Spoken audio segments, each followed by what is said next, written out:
ఆలస్యం అయిపోయింది. లూకా సువార్త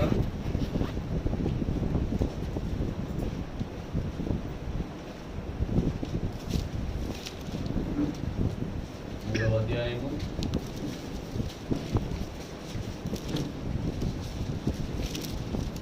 16వ వచనము.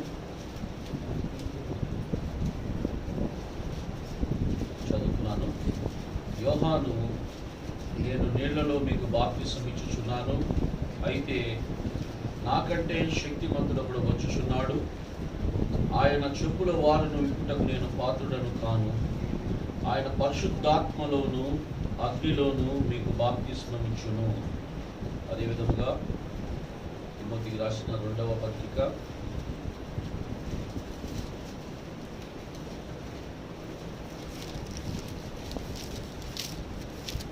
3వ అధ్యాయము 1 నుంచి 10 వచనాలు చదువుతున్నాను. అంత్య దినములలో అపాయకరమైన కాలములు వచ్చునని తెలుసుకునుము. ఎలాగనగా మనుషులు స్వార్థప్రియులు, ధనాపేక్షులు, బింకములాడువారు, అహంకారులు, దూషకులు, తల్లిదండ్రులకు అవిధేయులు, కృతజ్ఞత లేనివారు, అపవిత్రులు, అనురాగరహితులు, అతి ద్వేషులు, అపవాదకులు, అజితేంద్రియులు, క్రూరులు, సజ్జన ద్వేషులు, ద్రోహులు, మూర్ఖులు, గర్వాంధులు, దేవుని కంటే సుఖానుభవం ఎక్కువగా ప్రేమించువారు, పైకి భక్తి గలవారి వలె ఉండియు దాని శక్తిని ఆశ్రయించని వారైందురు. ఇట్టి వారికి విముఖుడవై యుద్ధము. ప్రార్థన చేసుకుందాం.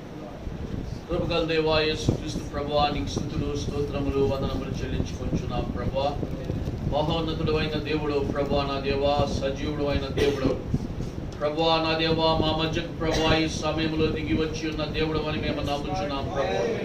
ప్రభువా నిశ్చయముగా ప్రభువా నీ వాక్య వధువు ప్రభువా నా దేవా ఎక్కడ కూడి ఉంటుందో ప్రభువా, నీ తాజా అభిషేకముతో, నీ తాజా ఆహారముతో ప్రభువా నువ్వు దిగి వచ్చి ప్రభువా తల్లి నా దేవా నీ తాజా తలంపులను ప్రభువా నా దేవా ఏదైతే నువ్వు జగత్పునాది వేయబడక ముందు ప్రభువా కలిగి ఉన్నావో నీ మనసులో ప్రభువా ఈ కాలమందు ఈ వర్తమానములోంచి ప్రభువా ప్రవక్త ద్వారా ఇచ్చిన కార్యములు ప్రభువా మేము ఒక్కొక్కటి ప్రభువా నా దేవా తన నిశ్చయముగా ప్రభువా వెలుగుచు ప్రభువా ఆ యొక్క పనిగా ఏ విధముగా ఏరుకొనవలసినో అలా మేము ఏరుకొనుచు ప్రభువా మా ఆహారం మేము సమకూర్చుకొనుచుండగా ప్రభువా నా దేవా నిశ్చయముగా నీవే మమ్మల్ని పోషించిన దేవుడవు, నీవే మమ్మల్ని నడిపించిన దేవుడవు ప్రభువా, నీవే మమ్మల్ని ఎన్నిక చేసుకున్న దేవుడవు, నీవే పిలిచిన దేవుడవు ప్రభువా. స్తోత్రములు వందనములు చెల్లించుకొచ్చినాం ప్రభువా. కానీ ప్రాముఖ్యమైన సమయంలోకి మేము వచ్చినాం ప్రభువా. పాటల ద్వారా మహింపరచబడిన దేవుడవు, స్తుతుల మీద ఆశ్రయమైన దేవుడు ప్రభువా. ప్రాముఖ్యమైన సమయంలో మేము వచ్చేడుగా ప్రభువా నా దేవా నీ వాక్యమును నీ తలంపుల్లోంచి ప్రభువా నీవే విరిచి మాకు వడ్డించండి ప్రభువా, నీవే మమ్మల్ని పోషించండి. ఒక నలుని మాటలు మేము వింటకి ఇక్కడికి రాలేదు ప్రభువా, కేవలం నీ మాట కొరకే మేము వచ్చినాము, కేవలం నీ అభిషేకము కొరకే మేము వచ్చినాము, కేవలం నీ పరిశుద్ధాత్మ నడిపింపు కొరకే మేము ఇక్కడికి కూడి వచ్చినాం ప్రభువా, కేవలం నిన్ను చూచుటకే మేము ఇక్కడికి వచ్చినాం ప్రభువా. ఒక నరుని మాట కాదు ప్రభువా మాకు కావలసింది ప్రభువా, భూమి ఆకాశములను సృష్టించిన నీ మాటే ప్రభువా నా దేవా. నిశ్చయముగా ఈ సమయంలో ప్రభువా అయోగ్యుని నన్ను మరుగు చేసుకోండి, బలహీనులను నన్ను బలపరచండి ప్రభువా. నీవే నా దేవా తండ్రి నీ వధువుతో మాట్లాడండి ప్రభువా నా దేవా. నిశ్చయముగా ఈ కుడికిలో ప్రభువా నీవే ఘనత మహిమ ప్రభావం పొందుకోమని యేసుక్రీస్తు నామమున అడిగి వేడుకొంచున్నాము. ఆమేన్.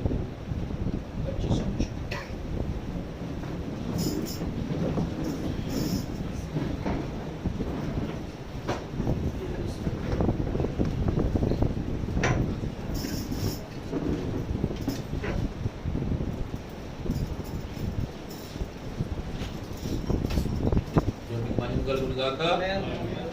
ఆమేన్. ఆమేన్. అంత సంతోషంగా ఉన్నారు కదా. ఆమేన్. సంతోషంగా ఉంటేనే ఇక్కడ ఉంటాం మనం. ఎందుకంటే ఎన్ని దుఃఖాలైనా ఎన్ని ఇరుకులు ఇబ్బందులైనా పక్కన పెట్టి రావాల్సిందే. దేవుని నామానికి మహిమ కలుగును గాక. ఎందుకంటే మనం ఇప్పుడు రాకెట్ యుగంలో ఉన్నాం. అవునా? ఎడ్లు బండి కాలంలో లేము. అవునా? రాకెట్ కాలంలో వచ్చాం. రాకెట్ పైకి వెళ్ళేటప్పుడు ఏం చేస్తుందంటే అది తన కక్షలోకి చేరాలంటే అంటే దాన్ని ఎక్కడైతే నియామక కక్ష ఉంటుందో అక్కడికి చేరాలంటే అది పైకి వెళ్ళేటప్పుడు కొన్ని బోస్టర్స్ ఉంటాయి దానికి, అంటే కొంత ఎత్తుకి కొన్ని తీసుకెళ్తాయి, అవునా? ఆ తర్వాత ఇంకొంత ఎత్తుకి ఇంకొన్ని తీసుకుని వెళ్తాయి. ఎప్పుడైతే ఈ భూమి ఆకర్షణను దాటుద్దో, దాటిన తర్వాత దానికి బూస్టర్స్ అక్కర్లేదు. దేవుని నామానికి మహిమ కలుగును గాక. ఎందుకంటే దానికి సోలార్ ప్యానల్స్ ఉంటాయి. అంటే ఆ యొక్క ఏమంటారు దాన్ని, సూర్యుని ద్వారా ఏదైతే ఆ శక్తి కావాలో ఆ కక్షలో తిరగడానికి దానికి ఈ పెట్రోల్ అక్కర్లేదు, ఏం అక్కర్లేదండి. దేవుని నామానికి మహిమ కలుగును గాక. అయితే ఆ కక్షలోకి వెళ్ళేదాకా ఈ సంఘం అనే బూస్టరు, ఆమేన్, ఈ పరిచర్యలు అనే బూస్టరు, ఆమేన్, 5 పరిచర్యలు అనే బూస్టరు కొంత, అంటే ఈ భూమి ఆకర్షణ శక్తిని దాటించే దానికి దేవుడు ఆయన నియమించిన ఈ యొక్క బూస్టర్లే. దేవుని నామానికి మహిమ కలుగును గాక. ఆమేన్. అందుకనే కొంత దూరం వెళ్ళేదాకా కొంచెం ఒత్తిడిగానే ఉంటది. ఆమేన్. ఎప్పుడైతే మీ కక్షలోకి మీరు ప్రవేశించారో, ఆమేన్, ఇంకా డైరెక్ట్ గా అక్కడి నుంచి ఆయన దగ్గర నుంచే నడిపింపు వచ్చేస్తుంది. దేవుని నామానికి మహిమ కలుగును గాక. ఆయన నడిపిస్తా ఉంటాడు. ఎలా తిరగాలి, నువ్వు ఏమేమి కార్యాలు చేయాలి, అవునా? ఎందుకంటే గాలి ఎటు నుండి వచ్చినో గాలి ఎటు వెళ్ళునో ఎవరికైనా తెలుసా? అలాగే దేవుని వల్ల నడిపింపబడి వాడు కూడా అలాగే ఉంటాడు. దేవుని నామానికి మహిమ కలుగును గాక. ఎందుకంటే సంఘము కొంత మట్టుకు నడిపించవచ్చు, పరిచారకులు ఇంకొంత మట్టుకు నడిపించవచ్చు, ఆమేన్, ఈ సహవాసాలు ఇంకొంత మట్టుకు నడిపించవచ్చు. దేవుని నామానికి మహిమ కలుగును గాక. అయితే మనల్ని ఏ టార్గెట్ లో నడిపించాలని ఆయన అనుకున్నాడో ఆ టార్గెట్ లోకి నడిపించగల శక్తి ఆయనకు మాత్రమే ఉంది. దేవుని నామానికి మహిమ కలుగును గాక. అది ఏ నరుల్లోనూ ఉందా? లేదు, ఆయనలోనే ఉంది. ఆయన డైరెక్ట్ గా నడిపించే దేవుడు. అయితే ఈ భూమి ఆకర్షణ శక్తిలో ఉన్నావా లేదా? అప్పుడు మామా, నువ్వు జయించు వరకు ఈ క్రమం కింద ఉండాల్సింది. ఆమేన్. ఈ క్రమం కింద మనము ఉండాల్సిందే. దేవుని నామానికి మహిమ కలుగును గాక. ఏంటా క్రమం అంటే చూడండి, కౌంట్ డౌన్ స్టార్ట్ అవుతుంది. అది ఎత్తబడేదానికి ముందు నిప్పు వెలిగిస్తారు. వెలుగుతా లేదా? ఆ రాకెట్ పైకి వెళ్లే ముందు కింద మంట నెమ్మది వెలుగుతుంది. వెలిగిన తర్వాత ఎప్పుడైతే ఇది వెలుగుద్దో కౌంట్ డౌన్ స్టార్ట్ అవుతుంది. దేవుని నామానికి మహిమ కలుగును గాక. దాన్ని టేక్ ఆఫ్ అనరు. అంటే ఇలాగా పైకి వెళ్ళి దిగేదాన్ని టేక్ ఆఫ్ అంటారు. ఈ రాకెట్ పైకి వెళ్ళేదాన్ని ఏమంటారు తెలుసా? లిఫ్ట్ ఆఫ్ అంటారు. దేవుని నామానికి అంటే లిఫ్ట్ ఆఫ్ అంటే ఎత్తబడుట. అర్థమైందండి? ఆ యొక్క కక్షలోకి వెళ్ళిన తర్వాత దాని పని అది ముగించిన తర్వాత మళ్ళీ అది భూమి మీదకి రావాల్సిందే. ఆమేన్. ఎక్కడ భూమి ఆకర్షణ శక్తిని దాటి అవతల గట్టుకు వెళ్ళి అక్కడ ఆ యొక్క ప్రభుతో ఆ యొక్క విందులో పాల్గొని మళ్ళా భూమి మీదకి వచ్చి ఇక్కడ చేయాల్సిన కార్యాలు ఇక్కడ చేయాలి. ఎంత ప్రయాణం ఉందండి మనకి, అవునా? ఈ శక్తి సరిపోద్దా? మన శక్తి సరిపోదు. సరే, ఈ శక్తి సరిపోదు, పోనీ సేవకుల శక్తి సరిపోద్దా? సంఘం శక్తి సరిపోద్దా? ఇక్కడ కావాల్సింది ఆయనే కావాలి. ఎందుకంటే మనకు మించిన శక్తి ఇది. ఎందుకంటే మన ప్రయాణం మనకు శక్తికి మించిన కార్యమైనది. ఆమేన్. ఎలియా వెళ్ళాడు లేదా? అలాగా ఎలియా, నీ శక్తికి మించిన ప్రయాణము నువ్వు చేయాలి. కనుక నువ్వు ఇదిగో ఈ ఆహారం తిను. ఈ ఆహారం వర్తమానం. ఆమేన్. ఈ ఆహారం తింటాం, పడుకుంటాం, లెగటం, తింటాం, పడుకుంటాం, లెగటం. ఆమేన్. ఎప్పుడైతే పరిశుద్ధాత్మతో పరిగెత్తాడా లేదా? ఎలియా పరిగెత్తాడు కదా. ఆహాబు కంటే ముందు పరిగెత్తాడు. ఆ తర్వాత పరిశుద్ధాత్మతో పరిగెత్తిన తర్వాత అగ్ని తీసుకొని వెళ్ళిపోయింది ఆయన. ఆమేన్. కనుక 2 ప్రయాణాలు. భూమి మీద ప్రయాణించాడు పరిశుద్ధాత్మతో, మళ్ళీ పైకి ఎగసిపోయేటప్పుడు అగ్ని కావాలి, అగ్ని రథాలు కావాలి. ఆమేన్. అందుకని ఇక్కడ ఏమంటున్నాడో చూడండి. ఈ లూకాసు సువార్తలో యోహాను ఏమంటున్నాడో చూడండి. ఇక్కడ ఒక్కసారి మనము చూసినట్టయితే మళ్ళా చదువుకుందాం. యోహాను, నేను నీళ్లలో మీకు బాప్తిస్మం ఇచ్చుచున్నాను. ఈయన ఒక సేవకుడు, అంతేనా? ప్రవక్త నీళ్లలో బాప్తిస్మం ఇస్తున్నాడు. మన కాల ప్రవక్త కూడా వచ్చాడు, ఆయన కూడా నీటి బాప్తిసం గురించే బోధించాడు. ఆమేన్. కనుక ఇంకా చూడండి ఇక్కడ ఏమని చెప్తున్నాడు, అయితే నాకంటే శక్తిమంతుడు కూడా వచ్చుచున్నాడు. ఎవరి గురించి? ప్రభువు గురించి చెప్తా ఉన్నాడు. దేవుని నామానికి మహిమ కలుగును గాక. నాకంటే శక్తిమంతుడు అంటున్నాడు. దేవుని నామానికి మహిమ కలుగును గాక. ఏమన్నాడు? ఆయన చెప్పుల వారు విప్పుటకు నేను పాత్రుడను కాను. అయితే మన ప్రవక్త ఏమన్నాడంటే ఆయన చెప్పుల కింద ధూళిగా ఉండడానికి కూడా నేను యోగ్యుడను కాను అంటున్నాడు. దేవుని నామానికి మహిమ కలుగును గాక. ఎంత తగ్గింపో చూడండి. ఆ బాప్తిసం ఇచ్చి యోహాను కంటే ఇంకా తగ్గించేసుకుంటున్నాడు మన ప్రవక్త. దేవుని నామానికి మహిమ కలుగును గాక. మరి ఆ మొదటి ప్రయాణంలోనే ఆయనంత తగ్గించుకున్నప్పుడు మరి ఆ విశ్వాసులు ఎప్పుడైతే యోహాను వాక్యము విని ప్రభువుతో ఎప్పుడైతే ప్రభువుని వెంబడించి ఆయన శిష్యులయ్యి ప్రపంచం మొత్తానికి ఆ సువార్తను తీసుకొచ్చారో మరి అప్పుడే ఆ విధంగా ఉంటే ఇప్పుడు ఎలా ఉండాలి? 11 ప్లస్ 1 పౌలు. దేవుని నామానికి మహిమ కలుగును గాక. ఎంతమంది అండి? 12 మంది 7 ఖండాలు. ఆమేన్. సరే 7వ ఖండం లేదు, 6 ఖండాలు. అవునా? దేవుని నామానికి మహిమ కలుగును గాక. ఒక్క ఆయన వచ్చాడు ఆసియా ఖండానికి, ఇండియాకి. ఆమేన్. ఇండియా ఎంత పెద్ద దేశం అండి, అవునా? ఇండియాకి ఒక్క ఆయన వచ్చి ఆయన సువార్త ప్రారంభించి ఇప్పుడు ఎంతమంది క్రైస్తవులు ఉన్నారు ఇండియాలో? ఒక్కడు. దేవుని నామానికి మహిమ కలుగును గాక. నిజమేనా? ఇప్పుడు ఏమంటున్నారు మామూలుగా తెల్లోళ్ళు వచ్చి ఇండియాకి క్రైస్తవ్యాన్ని తెచ్చారు. తెల్లోళ్ళు తేలేదండి. యేసు ప్రభువుతో ఉన్న ఆ శిష్యుడైన తోమా తీసుకొచ్చి ఆ దేవుని మహిమను మన దేశానికి చాటాడు ఆయన. ఆమేన్. మరి అప్పుడు అలా ఉన్నప్పుడు అంత తగ్గించుకున్న ఆయన ఇచ్చిన పరిచర్య కింద వచ్చిన మరి చూడండి వచ్చి యేసు ప్రభుని వెంబడించి ఆయనతో సహవాసం చేసి ఆయనతో ఒక రాత్రంతా గడిపారంట. ఆమేన్. ఏమైనా మరి రాత్రంతా ఆయనతో ఆ 12 మంది గడిపినప్పుడు గడిపారు లేదా? ముందు ఇద్దరు వచ్చారు, ఆయనతో గడిపారు. ఆ తర్వాత వచ్చిన వాళ్ళంతా ఆయనతో గడిపి ఆయన ఏంటో వాళ్ళు ఎదిగారు. దేవుని నామానికి మహిమ కలుగును గాక. ఈ రోజు కూడా ప్రియులారా, వర్తమానముతో సహవాసం లేకుండా పెళ్లి కుమారుడు ఏంటో మనం ఎరగలేము. వర్తమానము చదవకుండా నీ భర్త ఏంటో నీకు తెలియదు. అవునా? కనుక మరి నిశ్చయంగా ఏదైతే ఇక్కడ ఇవ్వబడిందో దాన్ని బట్టే మనం నడవాలి. దేవుని నామానికి మహిమ కలుగును గాక. మన మైండ్ని బట్టి కాదు. ఆ యొక్క చూడండి ఇశ్రాయేలీలోంచి ఆ సద్దుకైలోంచి ఆ పరిసయ్యులోంచి వాళ్ళ మైండ్ పక్కన పెట్టి ఏ మైండ్ అయితే దేవుడు ఆ బాప్తిసం ఇచ్చి యోహానుకి పంపించి ఇచ్చినాడు ఆ మైండ్ కిందకు వచ్చారు. ఆ మైండ్ కిందకు వచ్చిన తర్వాత ఎవరి మైండ్ కిందకి రావాలి? యేసుక్రీస్తు కిందకు రావాలి. దేవుని నామానికి మహిమ కలుగును గాక. విమోచకుడు కిందకు వస్తేనే విమోచింపబడినవారు.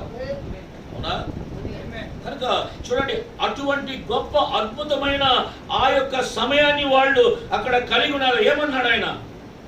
చూడండి ఒకసారి. ఆయన చెప్పుల వారును విప్పుటకు నేను పాత్రుడను కాను. ఆయన పరిశుద్ధాత్మలోను అగ్నితోను మీకు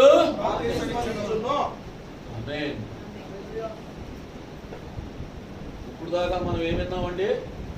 నీతీకరణ, శుద్ధీకరణ, పరిశుద్ధాత్మ బాప్తిసం. మళ్ళీ ఇక్కడ బాప్తిసం ఇచ్చి యోహాను ఇంకో మాట చెప్తా ఉన్నాడు, అగ్నిలోను. దేవుని నామానికి మహిమ కలుగును గాక. మరి ఇక్కడ అగ్నిలోను ఆయన బాప్తిసం ఇవ్వాలంటే మరి అగ్ని రావాలా లేదా? రావాల్సిందే కదా. మరి ఏంటో చూద్దాం ఈరోజు. దేవుని నామానికి మహిమ కలుగును గాక. అది ఎలా వచ్చింది, ఎలా నడిపిస్తుంది, ఏ విధముగా మనల్ని ఆయన రూపంలోకి ఎలా మనల్ని మార్చుద్ది, ఈ కార్యాలన్నీ చాలా ఉన్నాయి. దేవుని నామానికి మహిమ కలుగును గాక. కనుక అటువంటి కార్యాలు చూడండి. ఇక్కడ ప్రవక్త ఇశ్రాయేలు అంటే చర్చ్ అనే వర్తమానంలో ఆ పరిశుద్ధాత్మ గురించి మాట్లాడుతూ ఉన్నాడు. ముందు పరిశుద్ధాత్మ గురించి చూద్దాము, ఆ తర్వాత అగ్ని బాప్తిసం గురించి కూడా చూద్దాము. అవునా? పరిశుద్ధాత్మ బాప్తిస్మము, అగ్ని బాప్తిస్మము. ఆమేన్. సిద్ధంగా ఉన్నారా? దేవుని నామానికి మహిమ కలుగును గాక.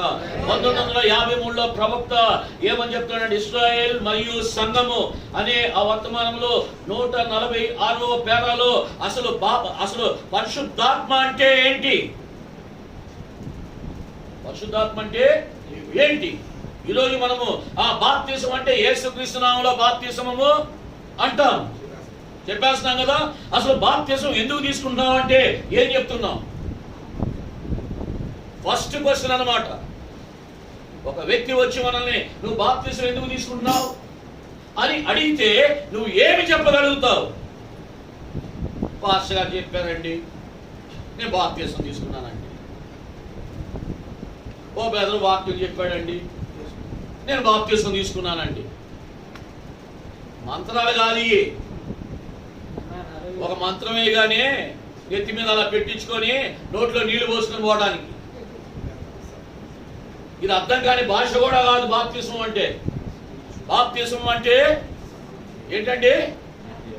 బాప్తిసం ఎందుకు తీసుకున్నావు? మొన్న ఒక సహోదరుని అడిగా, అసలు దేవుడు నిన్ను ఈ భూమి మీదకి ఎందుకు పంపించాడని అడిగా. అంకులు, ఇప్పుడు దాకా నేను ఆలోచించలేదు అంకులు, ఎందుకు భూమి మీదకి పంపించాడు. ఇక్కడికి ఎందుకు వచ్చావు? తెలుసు. చర్చికి ఎందుకు వస్తున్నాం? వాక్యం వినడానికి వస్తున్నాం. వాక్యం వినేసి వెళ్తున్నాం, అవునా? బైబిల్ ఎందుకు చదువుతున్నాం? దేవుడు మనతో ఏం మాట్లాడతాడో చదువుతున్నాం. అయితే ఈ భూలోకానికి ఎందుకు వచ్చావు?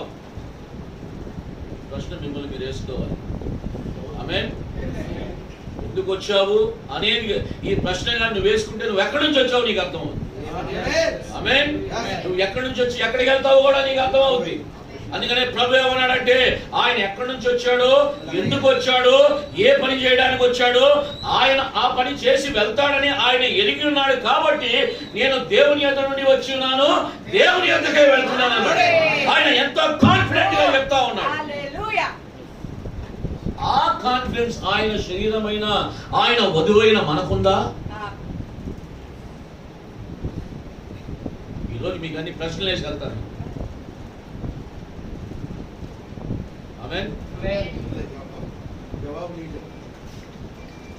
మీకు జవాబులు మీరు వర్తమానాలు చెప్తేనే మీకు అర్థం అవుతుంది జవాబు.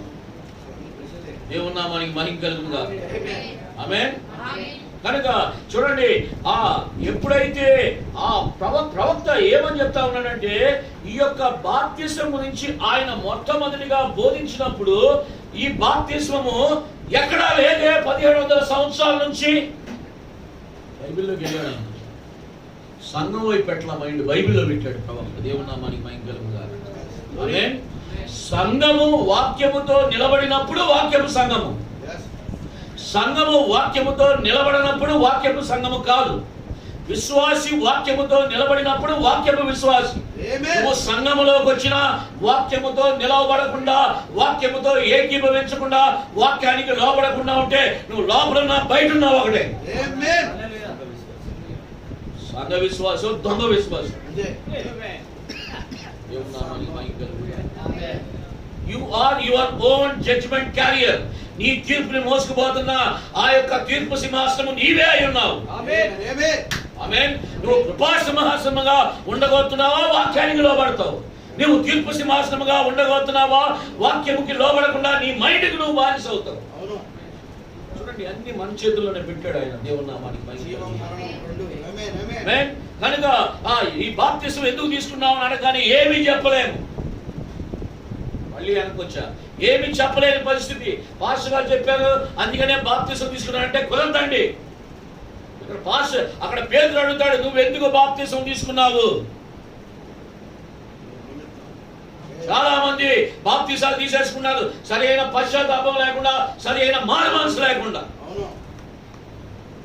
పశ్చాత్తాపము, సరి అయిన పశ్చాత్తాపము, సరి అయిన మారు మనసు లేకుండా నువ్వు సరి అయిన బాప్తిసం తీసుకున్నా అది నీకు సరిపడదు. ఆమేన్. కష్టంగా ఉంది కదా, కఠినమైన బోధ చేయాలంటే. ఆమేన్. కనుక ముందు మనం బాప్తిసం రైటా రాంగా, యేసుక్రీస్తు నామములో బాప్తిసం రైటా రాంగా, రైటేనా? ఆమేన్. మరి మన పశ్చాత్తాపం మన మానమంచు రైటా రాంగా? అది రైట్ అయి ఉంటేనే నువ్వు తీసుకున్న బాప్తిసం చెల్లింది. అది రైట్ గా లేకుండా నువ్వు బాప్తిసం తీసుకున్నా ఏమాత్రం ఆ తండ్రి కుమార పరిశుద్ధాత్మను తీసుకున్న వాడికి నీకు తేడా లేదు.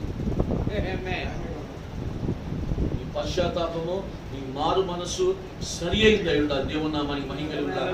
ఇక్కడ ఎంత పశ్చాత్తాప హృదయంతో బాప్తిసం ఇచ్చే ఆయన అంటున్నాడు, నేను ఆయన చెప్పుల వారు విప్పుటకు కూడా నేను యోగ్యుడు. ఎంత పశ్చాత్తాప హృదయంతో మాట్లాడుతూ ఉన్నాడు. బాప్తిసం ఇచ్చి ఎంతో మందిని ఆ యొక్క విమోచకుడి వైపు తిప్పిన ఆయన మన జీవితంలో ఒక్కడిని కూడా దేవుని వైపు తిప్పాం. I am right, I am pride. సిగ్గుపడాలి. నిజమేనా? ఈరోజు పిల్లలు నిజంగా మనకి ఈ వర్తమానం, ఈ రోజు కూడిక మనకి కళ్ళు తెరిచే విధంగా ఉండును గాక. మనం ఏంటో మనం గ్రహించేలాగా ఉండును గాక. దేవుని నామానికి మహిమ కలుగుగాక. మనం ఇక్కడ సంఘంలో కూర్చొని మనము ఎలా ఉన్నాము, మనం ఏం చేస్తా ఉన్నాము, దేవుడు మనల్ని ఈ భూలోకానికి ఎందుకు పంపించాడు చూడండి. ఆ బాప్తిసం ఇచ్చి యోహాను పంపించినప్పుడు యేసు ప్రభుకి ప్లాట్ఫామ్ వేసి పక్క తప్పుకున్నాడు. ఆమేన్. దేవుడు మళ్ళా ఈ కాలంలో ప్రవక్తను పంపించినప్పుడు 2000 సంవత్సరాల తర్వాత ప్రవక్త కూడా ఆయన ప్లాట్ఫామ్ వేసి ఆయన తప్పుకున్నాడు ఆయన కూడా. ఆమేన్. అయితే ఎప్పుడైతే యేసు ప్రభు బాప్తిసం ఇచ్చి యోహాను తప్పుకున్నాడో ప్రభు రంగం మీదకి వచ్చి ఆయన వేయాల్సిన ప్లాట్ఫామ్ అంతా ఏదైతే ఆయన చేయవలసినదో అదంతా చేసి ఆయన శిష్యులకు అప్పగించి ఆయన కూడా వెళ్ళిపోయాడు. దేవుని నామానికి మహిమ కలుగును గాక. వెళ్ళి ఆయన ఆత్మను పంపించాడు. దేవుని నామానికి మహిమ కలుగును గాక. ఆమేన్. నిజమేనా? కనుక ఆయన ఆత్మను పంపించిన తర్వాత ఈ 7 సంఘకాలాల్లో 7 వర్తమానికులు వచ్చారు. అయితే ఆఖరి వర్తమానికుడు వచ్చిన తర్వాత, ఆఖరి వర్తమానం బయటకు వచ్చిన తర్వాత ఆ బాప్తిసం గురించి ఏదైతే మరుగైందో అది బయటకు వచ్చిన తర్వాత సరి అయిన పశ్చాత్తాపము, సరి అయిన మారు మనసుతో ప్రవక్త ఏమన్నాడంటే ఇంకా తగ్గించుకుని అంటాడు, ఆయన పాదముల కింద కూడా నేను ఆ ధూళిగా కూడా సరిపోను. బాప్తిసం తీసుకోగానే పరలోకం వెళ్ళిపోయిన ఫీలింగ్. శుద్ధీకరణ నిలబడ్డావా? శుద్ధి చేసుకుంటున్నావా? మరి శుద్ధి చేసుకోవాలి కదా. అవునా? ఇంట్లో మునిగాము, ఆయనతో చనిపోయాము, తిరిగి లేచాము. ఆయనతో చనిపోయి లేచినప్పుడు మళ్ళా బయటకు వచ్చిన తర్వాత ఆయన జీవితం మనము జీవించాలి కదా. ఎంత తగ్గించుకోవాలి మనము. ఆయన పాదముల కింద ధూళిగా కూడా పనికిరానని ఈ కాలపు ప్రవక్త అంటా ఉంటే మనము ఎంత తగ్గించుకోవాలి. సేవకులైన విశ్వాసులైన. ఆమేన్. ఎవరైనా అయోగ్యుని ప్రభువా, నీ కృప ద్వారా రక్షించావు ప్రభువా, నాదేమీ లేదు ప్రభువా, నేను ఇలా ఉన్నానంటే నీ కృపయ్యా అని మనం ఎప్పుడైతే అనుదినము మనము జ్ఞాపకం చేసుకుంటూ ఉంటామో అప్పుడే ఆ తగ్గింపుతో కూడిన జీవితాన్ని జీవించగలం. మనం ఏదో మనము గ్రేట్, మనమది అనుకుంటా ఉన్నామంటే పప్పులో కాలేస్తామంతే. కొద్దిగా మెసేజ్లో 2 పాయింట్లు చదవగానే సూపర్ రెవల్యూషన్ ఫీలింగ్ వచ్చేస్తుంది. ఆమేన్. నిజమేనా? 7 సీల్స్ చదివేగానే అబ్బా నాకంతా తెలుసు అనుకుంటాం. ప్రవక్త 7 సీల్ ఏం చెప్పాడంటే ఏమీ తెలియదు అంటాం. ఏమి ఎందుకు తెలియట్లా? ఆ 7వ ముద్రలో నువ్వే ఉన్నావు. దేవుని నామానికి మహిమ కలుగును గాక. నీ బయలుపాటే దాంట్లో, నీ గురించి బయలుపాటే దాంట్లో రాయబడి ఉంది. దేవుని నామానికి మహిమ కలుగును గాక. యేసు ప్రభు ఎప్పుడైతే ఆయన దగ్గరికి వచ్చాడో, బాప్తిసం తీసుకున్నాడో, ఎప్పుడైతే కళ్ళల్లో కళ్ళు పెట్టి ఒకడు కలిసినాయో, ఆయన గురించి ఈయన గురించి ఆయనకి ఏదైతే భూమికి పునాది వేయబడక ముందు ఆత్మలో వాళ్ళు కలిగి ఉన్నారో అదే భౌతికమైన దాంట్లో దిగి వచ్చి ఆ ప్రోగ్రామ్ అంతా వాళ్ళు ఒకరినొకరు ఎదురుబదులుగా చూసుకుంటా ఉన్నారు. దేవుని నామానికి మహిమ కలుగును గాక. వచ్చి వాక్యం ప్రసంగం చేస్తా ఉంటే నేను ఇక్కడ ప్రసంగించే ప్రసంగికులు ఎవరైనా, నేనైనా, మీ పాస్టర్ గారైనా ఎవరైనా మీతో మాట్లాడుతున్నప్పుడు, మరి ఇక్కడ మాట్లాడమని వాక్యము మీ హృదయంలోకి వెళ్తున్నప్పుడు మళ్ళా ఏదైతే ఆ రియాక్షన్ అనేది నిత్యత్వంలోకి వెళ్ళాలి. దేవుని నామానికి మహిమ కలుగును. అంతేగాని ఏదో వచ్చాం కదా, కూర్చున్నాం కదా, వాక్యం విన్నాం కదా, దేవుడితో ఏం మాట్లాడుతున్నాడు? నీతో వ్యక్తిగతంగా మాట్లాడుతాడు, సమాజంలోంచి కూడా మాట్లాడతాడు, నీ స్నేహితుల్లోంచి మాట్లాడతాడు, నీ ఇంట్లో వారితో మాట్లాడతాడు, నీకు ఆ ఇరుగు పొరలోంచి మాట్లాడతాడా లేదా? అయితే ఆయన పులిపెట్లోంచి కూడా మాట్లాడతాడు. అది వినటానికి మనం ఇక్కడికి వస్తున్నాం. సమాజముగా కూడట మానక, ఆమేన్. కనుక మనం వస్తున్నాం సమాజానికి కూడట మానక. ఎందుకంటే నిన్ను నీవు, నీ స్థానాన్ని, నీ పరిస్థితిని నిన్ను నీవు త్యజించుకొని, నీ పనులన్నీ పక్కన పెట్టుకొని నువ్వు వస్తున్నావు. ఆమేన్. కనుక మోస్ట్ ప్రయారిటీ నీవు ఏదైతే ఒంటరిగా ఉన్నప్పుడు ఇస్తున్నావో సమాజంలో కూడా అదే ఇస్తా ఉన్నావు. అది నిజమైన మారు మనసు, నిజమైన తగ్గింపు. దేవుని నామానికి మహిమ కలుగును. కనుక ఇక్కడ చూడండి ఏమన్నాడు ఆయన, బాప్తిసం ఇచ్చి యోహాను, ఆయన పరిశుద్ధాత్మలోను అగ్నిలోను మీకు బాప్తిసం ఇచ్చిన, నీళ్లతో ఇచ్చా. జస్టిఫికేషన్ మాత్రమే నేను చేయగలిగింది, జస్టిఫికేషన్ నీతిగణ మాత్రమే. ఈ కాల ప్రవక్త కూడా నీతిగణ మాత్రమే. ఆమేన్. సేవకులు కూడా మీకు బాప్తిసం ఇస్తే నీతిగణ మాత్రమే. అయితే ఆ నీతికరణకు వచ్చే దాని వెనుక ఆ మాన మనసు, ఆ పశ్చాత్తాపం సరైనదిగా లేకపోతే ఈ నీతికరణ అంటే దేవుడు ఏ నీతి అయితే నీ గురించి చేశాడో ఆ నీతి నీలో నెరవేరాలంటే నెరవేరకుండా నీ యొక్క అతిక్రమములు, నీ యొక్క పాపములు, నీ యొక్క అవిధేయత అడ్డొస్తూ ఉంటుంది. అర్థం చేసుకోండి. అంటే మన అతిక్రమము, మన యొక్క అవిధేయత అంటే ఏదో కాదు, కానీ నేను అనే అహం, నా ఆలోచన అనే అహం, నేను చెప్తుందనే అహం, నా మైండ్ అనేది నేను చెప్తుంది, నా ఉద్దేశాలు కాదండి. మన ఏది కాదు, కేవలము ఆయన ఏదైతే కలిగి ఉన్నాడో అది ఆయన వాక్యములోంచి మనతో మాట్లాడి, పుల్పిట్లోంచి మాట్లాడి, ఆయన ఏదైతే ఎవరు మాట్లాడినా వాక్యములోంచి అది మ్యాచ్ అయితేనే అది మనకి ఆశీర్వాదకరం. మైండ్ పెట్టుకోవడం, ఆయన మైండ్కి రావాలి మనం. ఆమేన్. ఆయన మైండ్కి మనం వచ్చి, మన మైండ్లోకి వచ్చింది వాక్యముతో ఒకటైనప్పుడు ఏదైతే మనకు వచ్చిందో ఆ తలంపు దేవుని సంబంధమైనది, ఆ పశ్చాత్తాపము దేవుని సంబంధమైనది, ఆ మనసు దేవుని సంబంధమైనది. మరి ఈ అయిపోయిన తర్వాత శుద్ధీకరణ జరగాలి. శుద్ధీకరణ ఎక్కడి నుంచి జరుగుతుందండి? నీ లోపల నుంచి రావాలి బయటికి. దేవుని నామానికి మహిమ కలుగును గాక. నీ లోపల నుంచి బయటికి రావాలి. వంట చేసుకుని వచ్చి ఉంటారు అందరూ, అవునా? ఇంటికి వెళ్ళిపోతారు, చక్కగా తినేస్తారు. అదే డేక్షాల్లో పొద్దున్నే కడకుండా లోపల తినండి, కళ్ళు వండుకొని. బాగుంటుందా? ఏ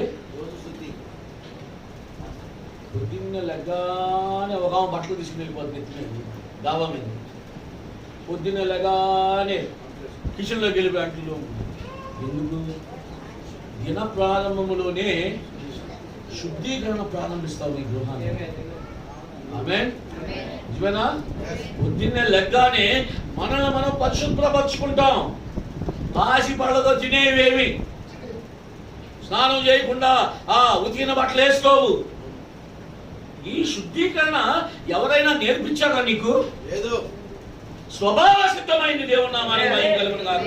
నీవు మనిషివి కాబట్టి, నీకు ఆ ఆత్మ ఉంది కాబట్టి అది స్వభావ సిద్ధంగా నీలో వచ్చింది. అయితే దేవుని ఆత్మ నిన్ను ఎప్పుడైతే తాకుతుందో ఆ దైవత్వం అని ఏం చేస్తంటే నిన్ను ఆటోమేటిక్ గా శుద్ధి చేస్తూనే ఉంటుంది. దేవుని నామానికి మహిమ కలుగును గాక.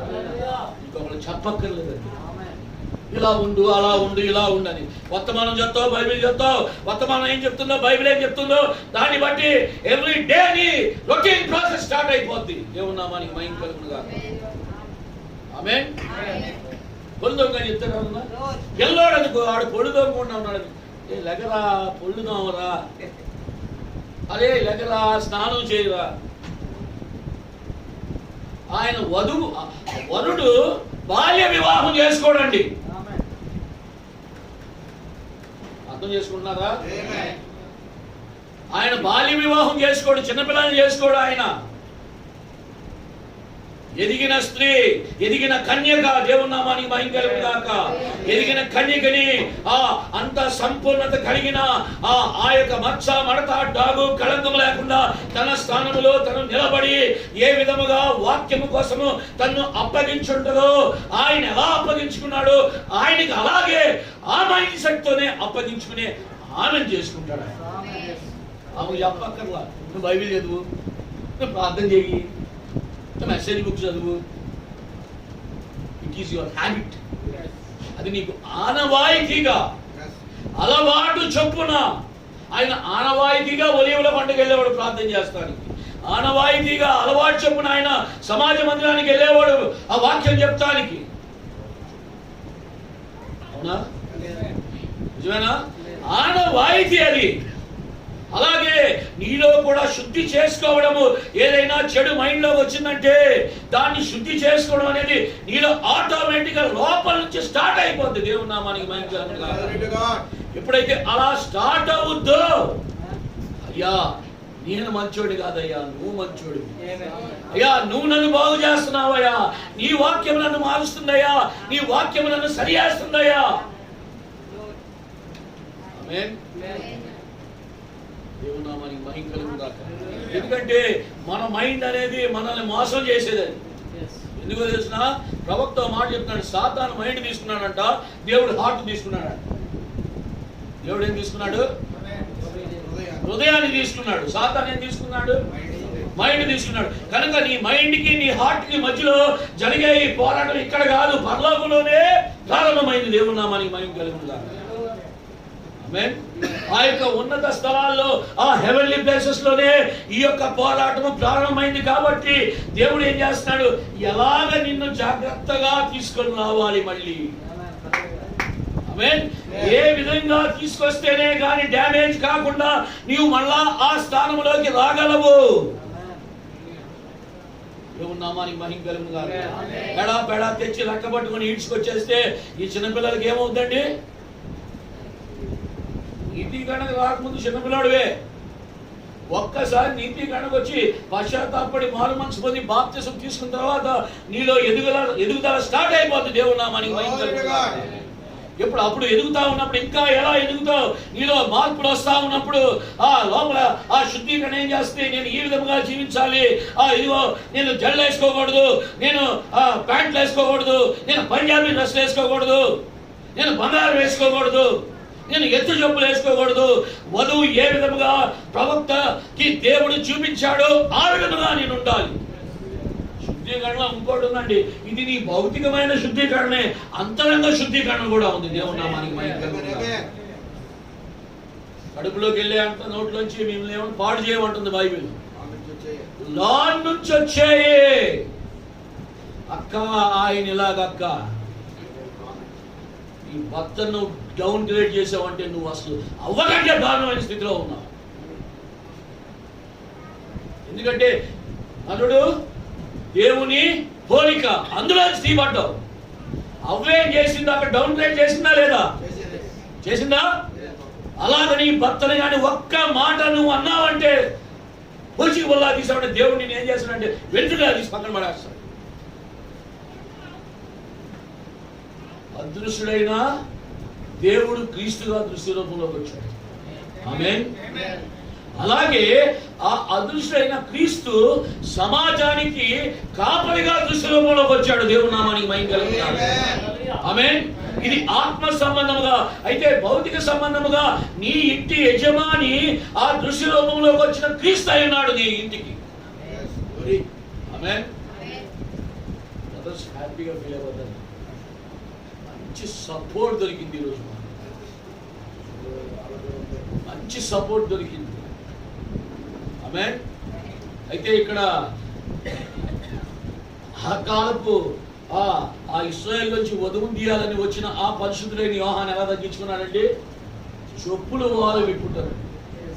మరి ప్రభు చెప్పుల వారు ఇప్పుడకు యోగ్యుని కాదని యోహాను తగ్గించుకున్నప్పుడు, ప్రవక్త ఏమో ధూళిగా ఉండడానికి కూడా నేను యోగ్యుని కాదనేసి తగ్గించుకున్నప్పుడు, చూడండి ప్రవక్త మాట చెప్తున్నాడు, ఈ కాలపు వధువు పడిపోని వధువు ఆవలాంటిది కాదు అన్నాడు. అటువంటి దాంట్లోంచి సహోదరుని తీసి సహోదరులకు ఇచ్చాడు. దేవుని నామానికి మహిమ కలుగుగాక. ఆమేన్. ప్రవక్త మాట చెప్తా ఉన్నాడు, ఏమంటే డైరెక్ట్ గా దేవుడు వచ్చి సిస్టర్స్ తో మాట్లాడండి. God moves in a divine order అన్నాడు ప్రవక్త. దేవుడు ఆ దైవికమైన విధముగానే ఆయన కదిలాడతాడంట. తేడా ఏమన్నా జరిగిందంటే ఇంట్లో వచ్చి mister Jacob, mister Joshua, what is the problem? ఏం ప్రాబ్లం? ఆ ప్రాబ్లం అయ్యా అని. నో, అక్కడ జరిగింది అదే. ఆయన్ని అడిగితే ఆమంది, ఆమెను అడిగితే ఆడన్నాడు. అలాంటి దేవుని ఏరియాలో జరిగిన ఆ డ్యామేజీ సాతాను ఏరియాలో జరగకుండా ఉండాలనే నిన్ను పెట్టా. ఒకరి మీద ఒకరు నెపాలు వేసుకోకండి. చేసుకున్నాకే నా జీవితం ఇలా అయిపోయింది, బాగుండేవాడిని. God has given the best wife to you అన్నాడు. ప్రపంచంలో మంచి ఎవరైనా వంట బ్రహ్మాండంగా చేసే మంచి ఉందంటే ఆమె భార్య అంటున్నాడు. The best cook in the world అంటే మా అక్క, మా చెల్లి, మా అమ్మ అనకండి. మొదలైపోతాయి గొడవలు ఇంట్లో. ఏమనాలి? My sweet heart, you are the best cook అనాలి. దేవుని నామానికి మహిమ కలుగును గాక. ఆమేన్. ఎప్పుడైతే నీవు అలా అంటావో ఆమె నిన్ను అలా అందు. అది దేవుడు అంటున్నాడు. ఒకవేళ అందే అనుకో, ప్రవక్తను కూడా అన్నప్పుడు ప్రవక్త ఏం చేశాడంటే వెళ్ళి ఆ దొండకాయలు తీసుకుని తగడం మొదలు పెట్టాడు. ఏం చేశాడు? దొండకాయలు తగడం, అట్లు ఆ డేక్షలు. అయ్యా ప్రవక్తవి, నువ్వు కడగడం ఏంటి? నువ్వు అట్లు కడగడం ఏంటి? నువ్వు దొండకాయలు పోయటం ఏంటి? నేనున్నా కదా, లేకు అది. వెంటనే కాఫీ కలిసి నువ్వు కూర్చో, అలసిపోయి వచ్చావు కదా. దేవుని నామానికి మహిమ కలుగును గాక. ఆమేన్. కనుక ప్రవక్త ఏమన్నా అంటే ఈ సింక్రనైజ్డ్ హార్మోనీ అంటే, హార్మోనీ అంటే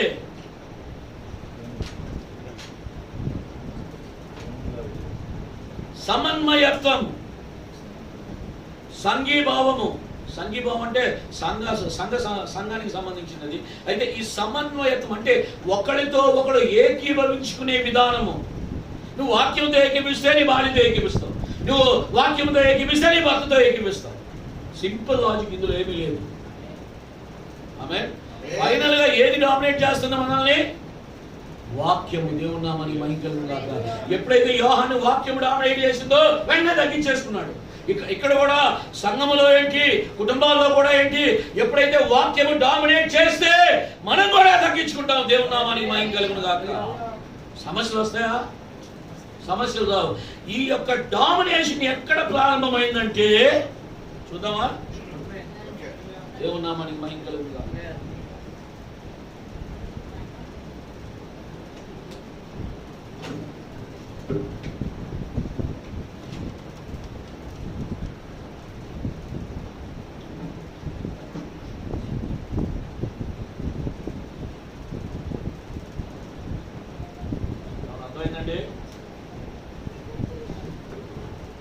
అర్థమైందండి? దేవుని నామానికి మహిమ కలుగును గాక. 3 గీతలు అర్థమైంది, 3 పరిమాణాలు అయి దేవుని నామానికి మహిమ కలుగును గాక. ఆమేన్. ఆ యొక్క 3 కార్యాల్లో ఇది పరలోకము,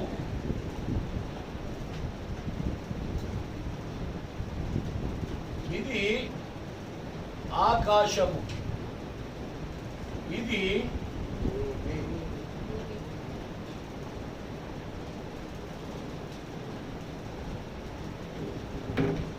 పరలోకం బాగానే ఉందిగా, ఆకాశం కూడా బాగానే ఉందిగా. భూమి ఎలా ఉందండి? ఇప్పుడు ఒకసారి మనం ఆదికాండంకి వెళ్దాం. ఎందుకంటే ఇవన్నీ ప్రారంభమైనవి అక్కడి నుంచే. ప్రవక్త చెప్తా ఉన్నాడు, ఆదికాండము అన్నిటికీ మూలము, విత్తనాల గ్రంథము. ఆదికాండము 1వ అధ్యాయము మొదటి 2 వచనాలు మనం చదువుకుందాం. ఆదియందు దేవుడు భూమి ఆకాశములను సృజించెను. ఆదియందు దేవుడు భూమి ఆకాశములను సృజించెను. భూమి నిరాకారముగాను శూన్యముగాను ఉండెను. చీకటి అగాధ జలములపైన కమ్మి ఉండెను. దేవుని ఆత్మ జలములపైన అల్లాడుచుండెను. చాలండి. ఈ మొదటి 2 వచనాలు ఉన్నాయి కదా, ప్రవక్త ఏం చెప్తున్నాడంటే ముందు మొదటి వచనంలో చెప్తా ఉన్నాడు, ఆదియందు దేవుడు భూమి ఆకాశములను సృజించెను. ఆల్రెడీ దేవుడు భూమి ఆకాశాన్ని సృజించెను. ఆమేన్. ఇంగ్లీష్ లో చూస్తే చాలా అద్భుతంగా ఉంటుంది.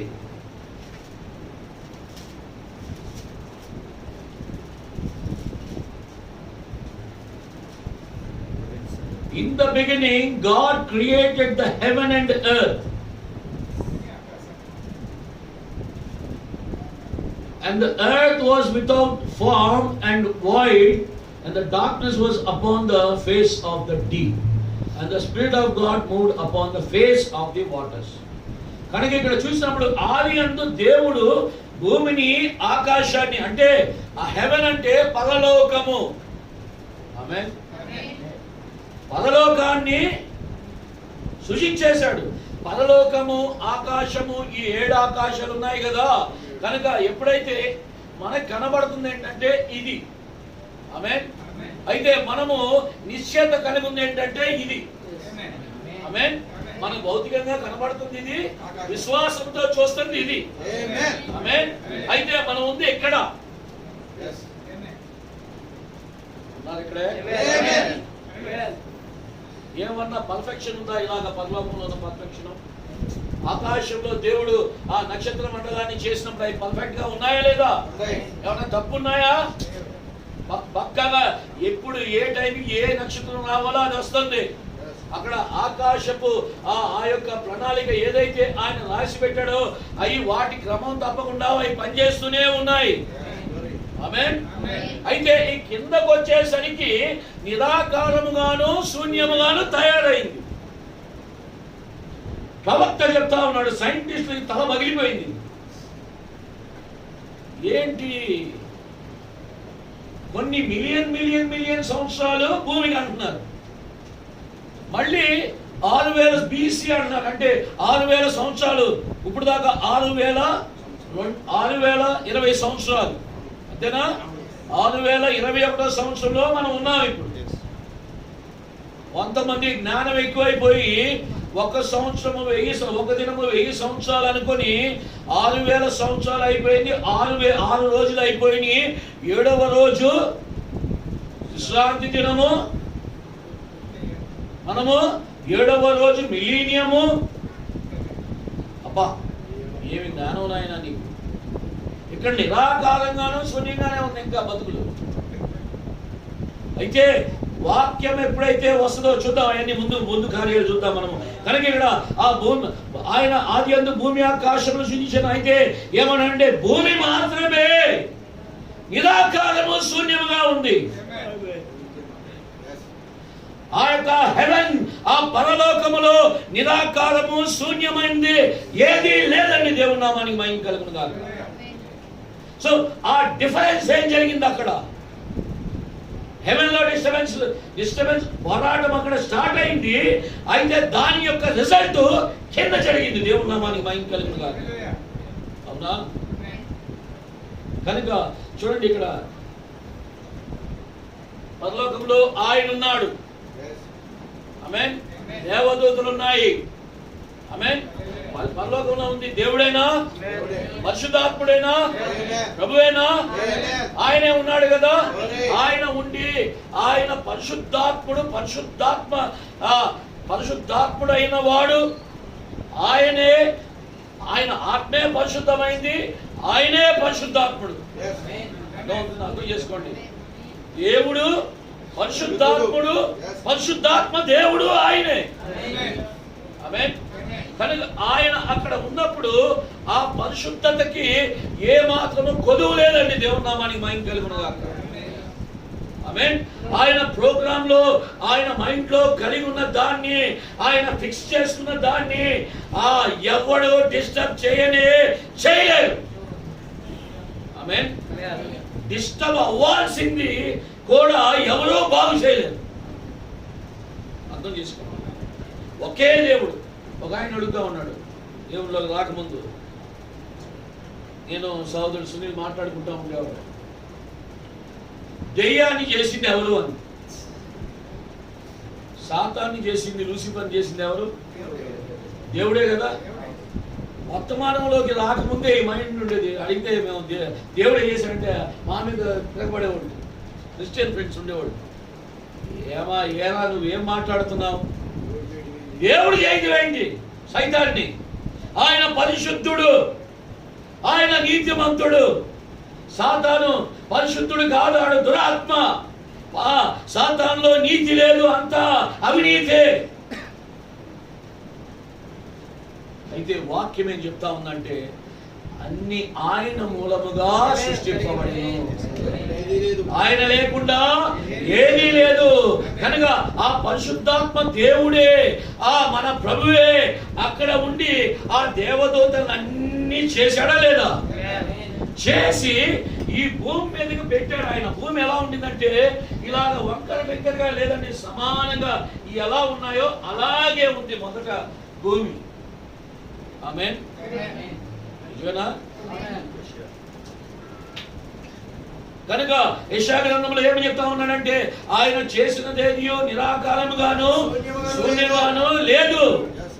దేవునామానికి మహిమ కలుగును గాక. కనుక యెషయా ప్రవక్త చూస్తా ఉన్నాడు, ఆయన చేసిన భూమి నిరాకారంగా శూన్యముగా లేదు. అయితే ఏదో జరిగింది నిరాకారము శూన్యం అవడానికి. గ్రేట్ కాన్ఫ్లిక్ట్, గొప్ప పోరాటము, గొప్ప యుద్ధము. యుద్ధం అనేది కాదు, అక్కడ ఒక డిఫరెన్సియేషన్ ఆఫ్ ఒపీనియన్ యుద్ధం అండి. అంటే ఒక ఆలోచనలో భేదమైన దేవుని ఆలోచనతో విభేదించే ఆలోచనే యుద్ధమైంది. అక్కడ లేదు అక్కడ కత్తి తీసుకొని యుద్ధాలు ఏం చేయలేదు, గన్నులు తీసుకొని కాల్చుకోలేదు అక్కడ పరలోకంలో. Just a differentiation of thought, అంటే భేద అభిప్రాయము. అర్థమైందా? దేవుని యొక్క అభిప్రాయానికి దేవుడు ఏమైతే అయి ఉన్నాడో, దేవుడు ఏదైతే చేశాడో, దేవుడు ఏదైతే ఉద్దేశించి ఉన్నాడో, ఏ వర్తమానమైతే దేవుడు పరలోకములో ఆ దూతలకు ఇచ్చి ఉన్నాడో ఆ వర్తమానాన్ని విభేదించాయి. It's a differentiation of thought, అంటే దేవుని తలంపుతో విభేదించడం. ఆమేన్. ప్రవక్త ఏమని చెప్తా ఉన్నాడు? Thought became word, word became act అన్నాడు. అంటే తలంపు మాటగా మారింది, ఆ మాటే క్రియగా మారింది. నీ తలంపుని బట్టి నీవేంటో తెలియపరచబడుద్ది. దేవుని నామానికి మహిమ కలుగును గాక. కనుక దేవుడు అక్కడ ఒక మెసేజ్ ఇచ్చాడు. అది ఏ మెసేజ్? అది మీరు దేవదూతలంతా ఆయన మహిమపరుస్తూ ఉన్నారు, స్తుతులు చెల్లిస్తా ఉన్నారు. అయితే ఆయన మైండ్ లో నీవు నేను ఉన్నా. అప్పటికే పరిశుద్ధుడు పరిశుద్ధుడు పరిశుద్ధుడు అంటానే ఉన్నాయి, కానీ స్వస్థపరచువాడు విమోచకుడు అంట్లాయి.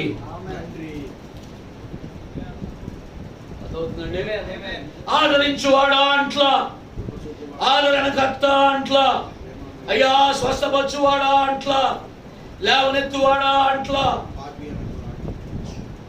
దేవుని నామానికి మహిమ కలుగును గాక. పరిశుద్ధుడు పరిశుద్ధుడు అంటానే ఉన్నాయి. అంటే ఆయన పరిశుద్ధుడు, అవి కూడా పరిశుద్ధముగానే ఉన్నాయి.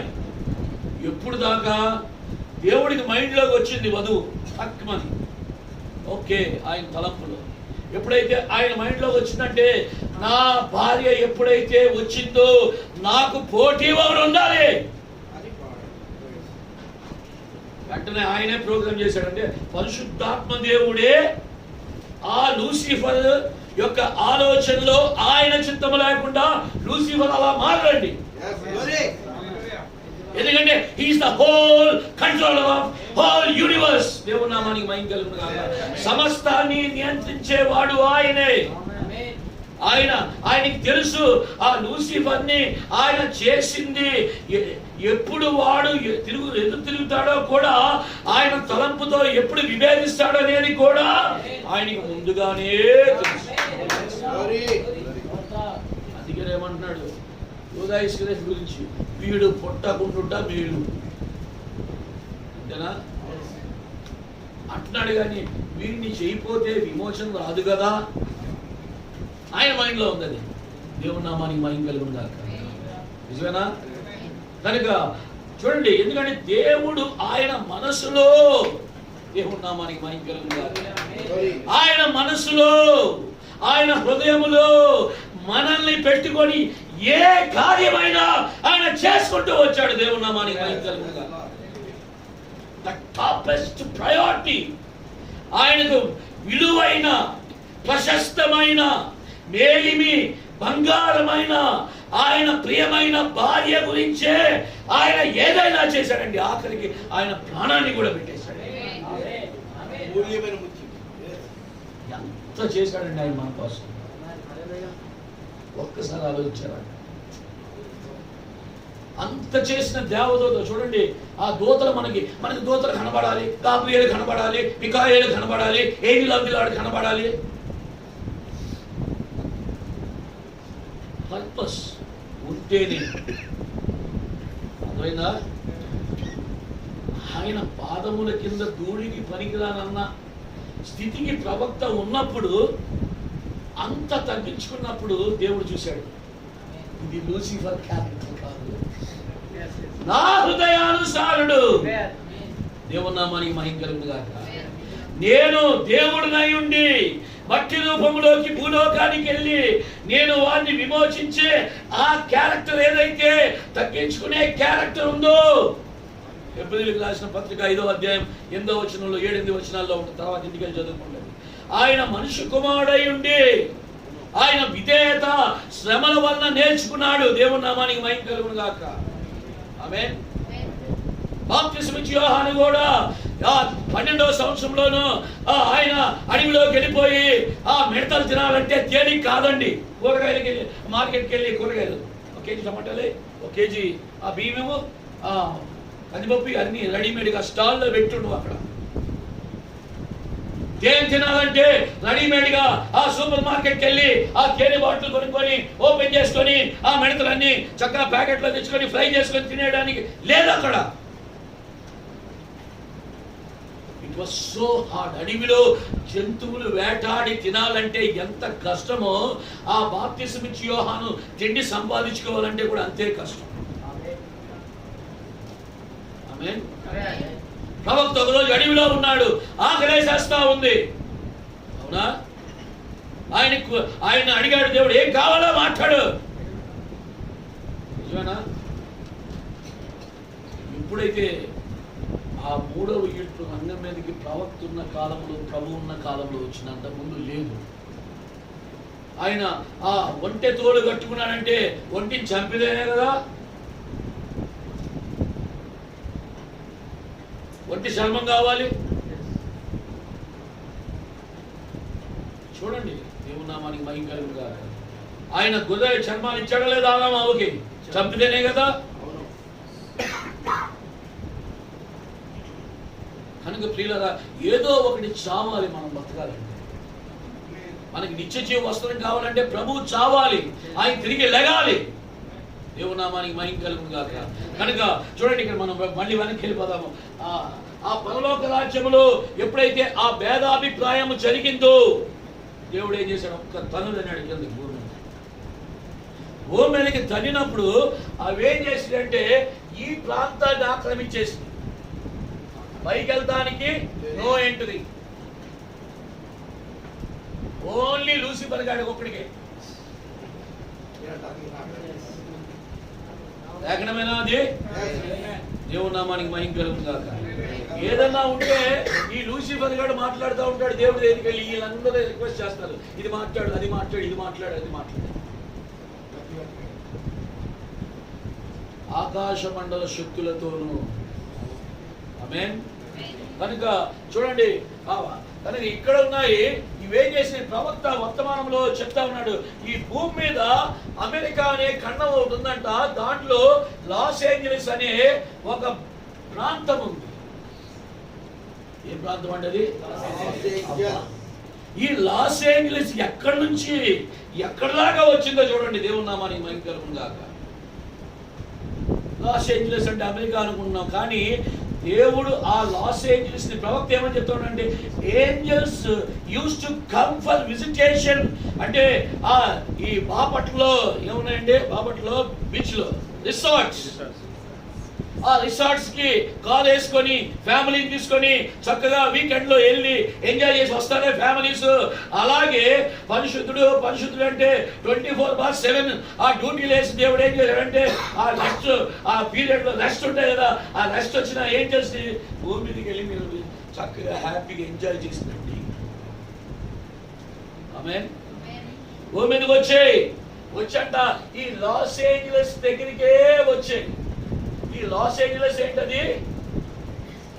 రిసార్ట్. ప్రవక్త చెప్పాడు, నాకే తెలియదు.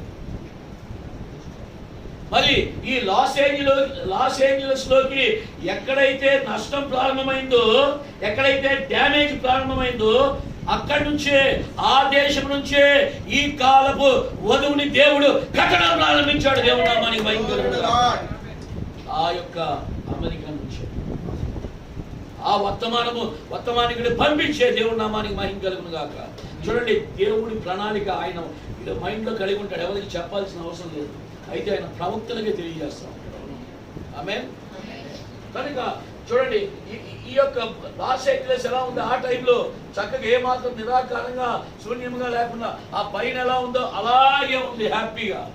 పెద్ద పెద్ద డైనోసార్లు తిరుగుతా ఉన్నాయి.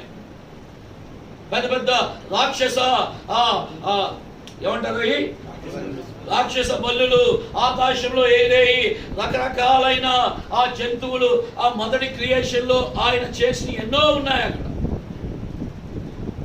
ఆమేన్. ఎందుకంటే మనం ఈ కార్యాలు ఎందుకు చెప్తున్నారంటే, ఆ టైంలో ఉన్న క్రియేషన్ ఒక డిఫరెంట్ క్రియేషన్ గా ఉంది. చూడండి, ఆదాము అవ్వ ఆడుకుంటానికి సింహము, ఏనుగు, ఈ యొక్క మిగతా జంతువులన్నీ, ఇవన్నీ ఏంటంటే గురుగులు మన పిల్లలు కొంటాం చూసారా, చిన్న చిన్న బొమ్మలు కొంటాం, ఆట బొమ్మలు. ఈ ఆట బొమ్మలుగా దేవుడు ఏదేని తోటలో పెట్టాడు. ఆయన స్వభావం ఎప్పుడు అంతే. ఎందుకంటే ఎవరిని ఆయన నిరుత్సాహపరిచే దేవుడు కాదు. ఆయన మాట విని వారిని ఆయన ఆదరించే దేవుడు. ఎప్పుడైతే ఆయన మాట వినకుండా ఉన్నాయో రివర్స్ అయిపోయినాయి. అవునా? ఇప్పుడు కూడా మనుషులు ఏం చేస్తున్నారంటే తెలివితేటలు ఎక్కువైపోయి రాబర్టులు తయారు చేసుకుంటా ఉన్నారు. అవి ఏదో ఒకటి రివర్స్ అయిపోయింది. ఆపరేషన్ అంటే రాబర్టులతో చేస్తున్నారంట. రాబర్టులతో చేయించుకోకండి ఆపరేషన్, హైటెక్ ఆపరేషన్ అంటే. ఏదో చిన్న సాఫ్ట్వేర్ ప్రాబ్లం వస్తే ఏంటంటే చెయ్యి వెనక్కి తియ్యి కొయ్యమాక అనే మాట, అది చెయ్యి వెనక్కి తియ్యి అనే కమాండ్ ఉంది. చెయ్యి తియ్యి అనే కాకుండా కొయ్యి అన్ననుకోండి, చెయ్యి పోసేస్తాను.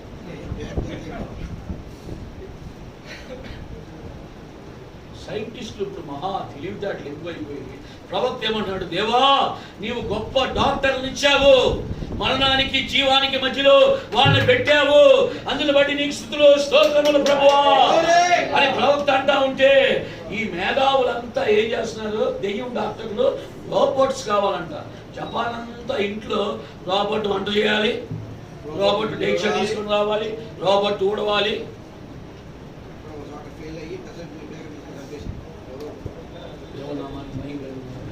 దేవుని సృష్టికి విరుద్ధమైన సృష్టి చేయాలని సాతాను ఎప్పుడైతే వాడు ప్రయత్నిస్తూ ప్రారంభించాడో, వాడు ఏం చేశాడు, ఆ సర్పంలో దూరి అవ్వలో కయ్యను వేసాడు. వేసాడా లేదా? అలాగే ఇప్పుడు అది చేయలేడు, కానీ వాడు రకరకాలైన ప్రయత్నిస్తా ఉన్నాడు. సైన్స్ తర్వాత మరణం అంటాడు ప్రవక్త. దేవుని నామానికి మహిమ కలుగును గాక. Glory.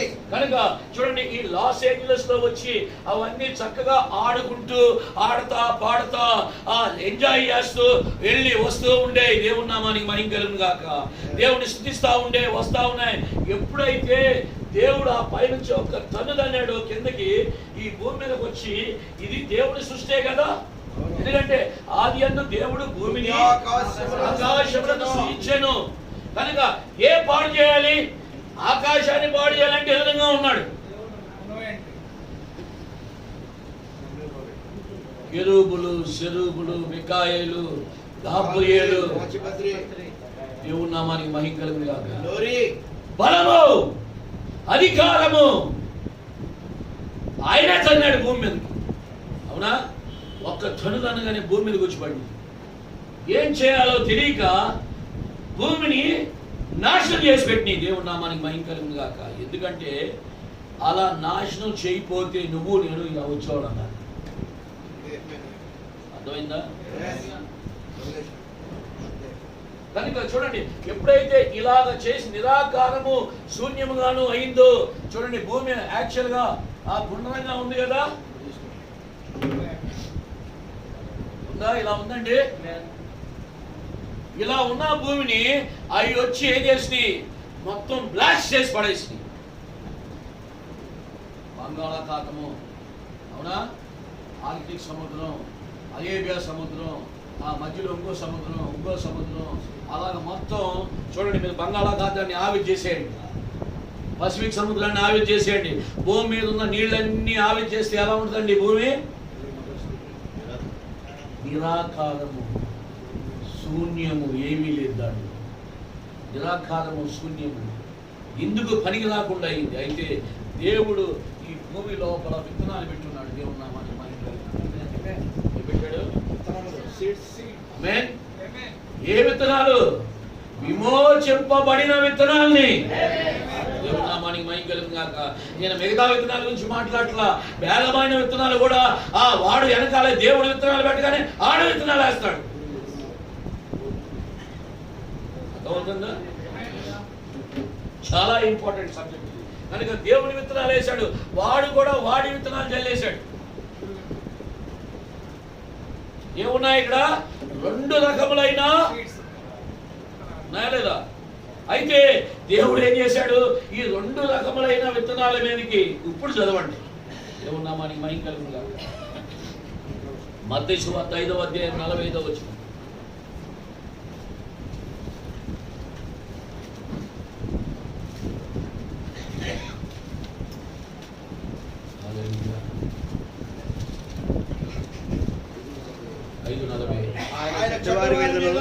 ఆయన చెడ్డవారి మీదను మంచివారి మీదను సూర్యుని ఉదయింపజేసి నీతిమంతుల మీదను అనీతిమంతుల మీదను వర్షము కురిపించుచున్నాడు. ఏం కురిపించున్నాడంట? దేవుని నామానికి మహిమ కలుగును గాక. హెబ్రీ 6:7 ఒక్కసారి చదవండి. సరే, మనం హెబ్రీ 6:7 ఒకసారి చదవండి. అదే పౌలు మాట్లాడుతూ ఉన్నాడు.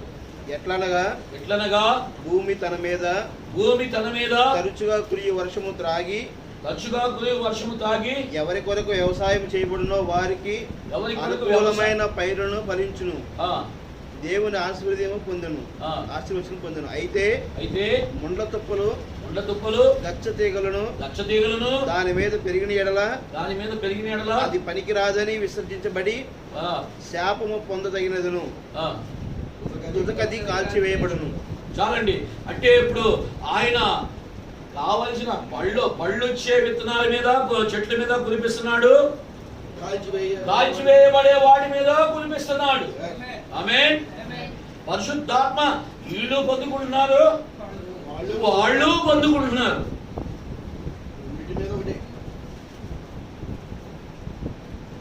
దేవుని నామానికి మహిమ కలుగును గాక. ఆమేన్. ఇక్కడ మనం చూసినప్పుడు చూడండి, ఈ భూమి మీదకి ఏమొచ్చింది? 2వ వచనం ఒకసారి చదవండి. భూమి నిరాకారముగాను శూన్యముగాను ఉండెను, చీకటి అగాధ జలముల పైన కమ్మి ఉండెను. చాలండి. ఈ భూమి మీద ఏముందంట? చీకటి కమ్ముంది, అవునా? అవును. చీకటి అంతా, ఇదంతా చీకటిమయంగా ఉంది. భూమి మీద ఏ మాత్రము వెలుగులు లేదు, వెలుగు లేదు, అంతా చీకటిగా ఉంది. దేవుని ఆత్మ జలముల పైన అల్లాడుచుండెను. కనుక ఇక్కడ ఈ దురాత్మలన్నీ ఈ ఆకాశంలోకి వెళ్ళి సెటిల్ అయినాయి. దేవుని ఆత్మ ఏం చేసింది? దేవుడు ఆయన ఆత్మను పంపించి భూమిని కాపాడుతూ మొదలు పెట్టాడు. దేవుని నామానికి మహిమ కలుగును గాక. ఎందుకంటే భూమిలో ఆయన విత్తనాల కొరకే అది. అయితే వాడు ఎప్పుడైతే పాడు చేశాడో వాడి విత్తనాలు కూడా చల్లాడు అక్కడ. అవునా? ఉపమానం చెప్పాడా లేదా ప్రభు? మనుషు కుమారుడు వచ్చి విత్తనాలు చల్లాడు, వాడు వెనకాల వచ్చి సేమ్ భూమి. దేవుని నామానికి మహిమ కలుగును గాక. రెండు విత్తనాలు ఉన్నాయి, రెండింటి మీద పరిశుద్ధాత్మ. ఇక్కడ చూడండి, దేవుని ఆత్మ ఇక్కడ ఉందంట. అగాధ జలముల పైన అల్లాడుచు ఉండెను. చాలండి, అది వేరే మెసేజ్ అయిపోతుంది. దేవుని నామానికి మహిమ కలుగును గాక. కనుక చూడండి, ఆ దేవుడికి తెలీదా ఇక్కడ చదువుతున్న కార్యాలన్నీ? అయితే ఆయన విత్తనాల్ని ఆయన ఎక్కడ చల్లాడో ఆయనకే తెలుసు. దేవుని నామానికి మహిమ కలుగును గాక. ఆయన విత్తనం ఒక్కడి కూడా సాతాను డ్యామేజ్ చేసే విధముగా ఆయన చల్లలేదు, పెట్టలేదు అక్కడ ఆయన విత్తనాన్ని. ఆమేన్. దేవుని నామానికి మహిమ కలుగును గాక. ఆయన చూడండి, తండ్రి నాకు ఇచ్చిన అనుగ్రహించబడిన వారిని ఆయన ఏ మాత్రము, దేవుని నామానికి మహిమ కలుగును గాక, ఆయన ప్రాణం ఆయన పోగొట్టుకుంటాడు, కానీ ఆయనకు అనుగ్రహింపబడిన వారిని మాత్రం పోగొట్టుకోడు. ఏం విలువ అండి మనకి! ఎటువంటి విలువ! ఎంత ముఖ్యమైన విలువ ఇచ్చాడు ఆయన. దేవుని నామానికి మహిమ కలుగును గాక. ఆమేన్. ఎన్నో కార్యాలు చేసుకుంటా వస్తా ఉన్నాడు ఆయన. దేవుని నామానికి మహిమ కలుగును గాక.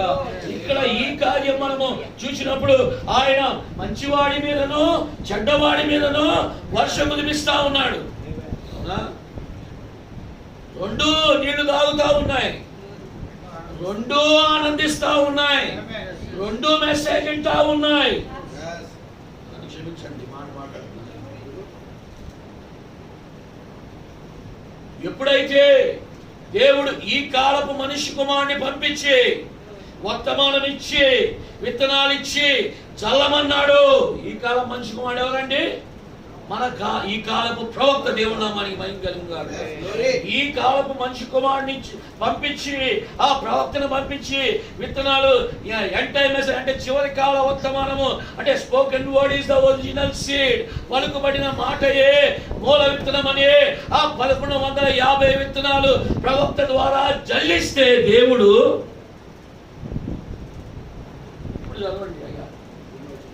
అదే నిద్రపోతున్నారు. కొంతమంది నిద్రపోతున్నారంట. కాదండి, చదవండి. దేవుని నామానికి మహిమ కలుగును గాక. ఎందుకు నిద్రపోతున్నారు వాళ్ళు? నిద్రపోతుంటే ఆయన ఏ మాత్రం మాట్లాడట్లా. హల్లెలూయా. చదువు. నేను పర్లేదు, చదవండి.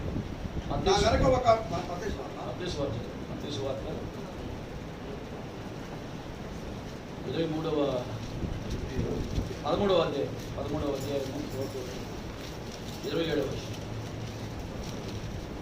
అప్పుడు ఇంటి యజమానుని దాసులు అతని యొద్దకు వచ్చి, ఎవరండి?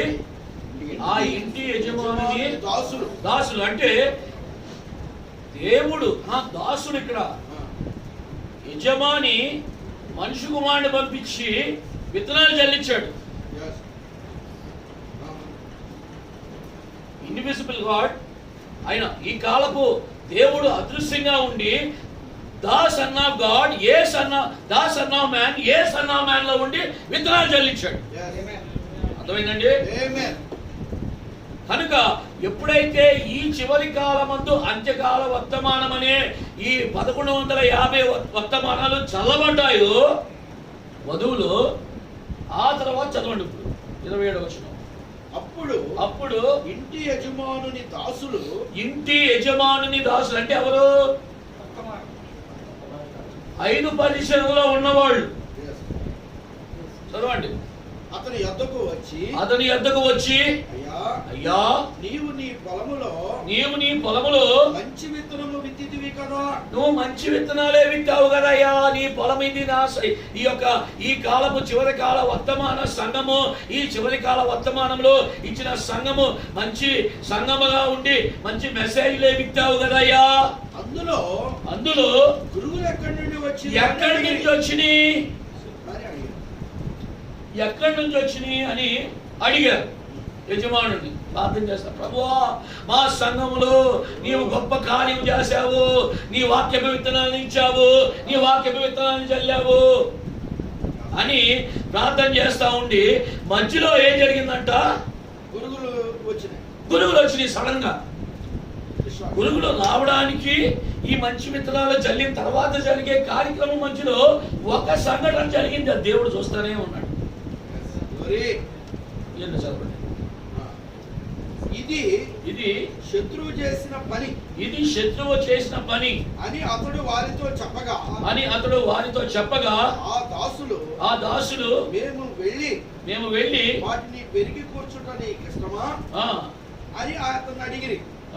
అందుకు అతడు వద్దు, గురుగులు పెరుగుచుండగా వాటితో కూడా ఒకవేళ గోధుమలను పెళ్ళగిద్దురు, కోతకాలం వరకు రెంటిని కలిసి ఎదగనీయుడి. కోతకాలం మందు గురుగులు ముందుగా కూర్చి వాటిని కాల్చివేయుటకు కట్టలు కట్టి గోధుమలను నా కొట్టులో చేర్చి పెట్టుడని కోతగాండ్రులతో చెప్పుదును. ఆమేన్. అయితే మీరు చూడండి 25వ వచనం ఒకసారి చదవండి. పైన ఏం జరిగిందో. మనుషులు నిద్రించుచుండగా. అది ఎవరు నిద్రపోతున్నారంట? ఏ మనుషులు?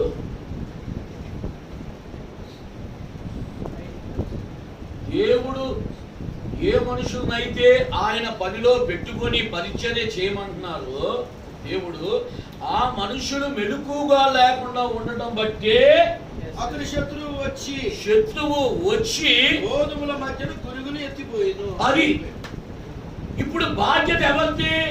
ఈ కాపలాదారులదే బాధ్యత. పరిచర్యలో ఉన్న వాళ్ళదే బాధ్యత. ఎందుకంటే మంచి విత్తనాలు ఉన్నాయి, పొలం ఇది సస్యశ్యామలమైన పొలము. ఏ విత్తనం వేస్తే ఆ విత్తనము మొలకెత్తి వస్తుంది. అయితే మధ్యలో గురుగు ఎలా పడింది?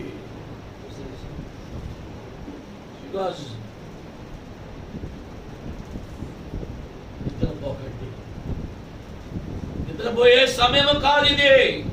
మెలకుగా ఉండాలి. దేవుని నామానికి మహిమ గాక. ఆమేన్. దేవుని నామానికి మహిమ కలుగును గాక. అక్కడ యెహోషువ ఉన్నాడు, యోధుడే.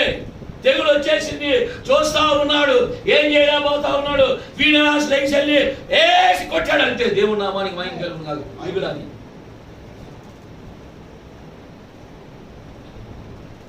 అటువంటి ఫీనెహాసు ఒక్కడున్నా చాలు సంఘానికి. దేవుని నామానికి మహిమ కలుగును గాక.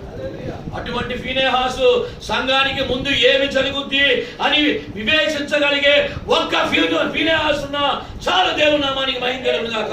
ఆ సంఘంలోకి వచ్చే తెగులు ఆపగలడు. దేవుని నామానికి మహిమ కలుగును గాక. ఇక్కడ అక్కడేమన్నాడు? ముందు మనుష్యులు నిద్రపోతా ఉన్నారు అన్నాడు, ఆ తర్వాత సేవకులు అన్నాడు. అవునా? మనుషులు దాసులు అన్నాడు, ఆ పైన మనుషులు అని అంటున్నాడు. ఆమేన్.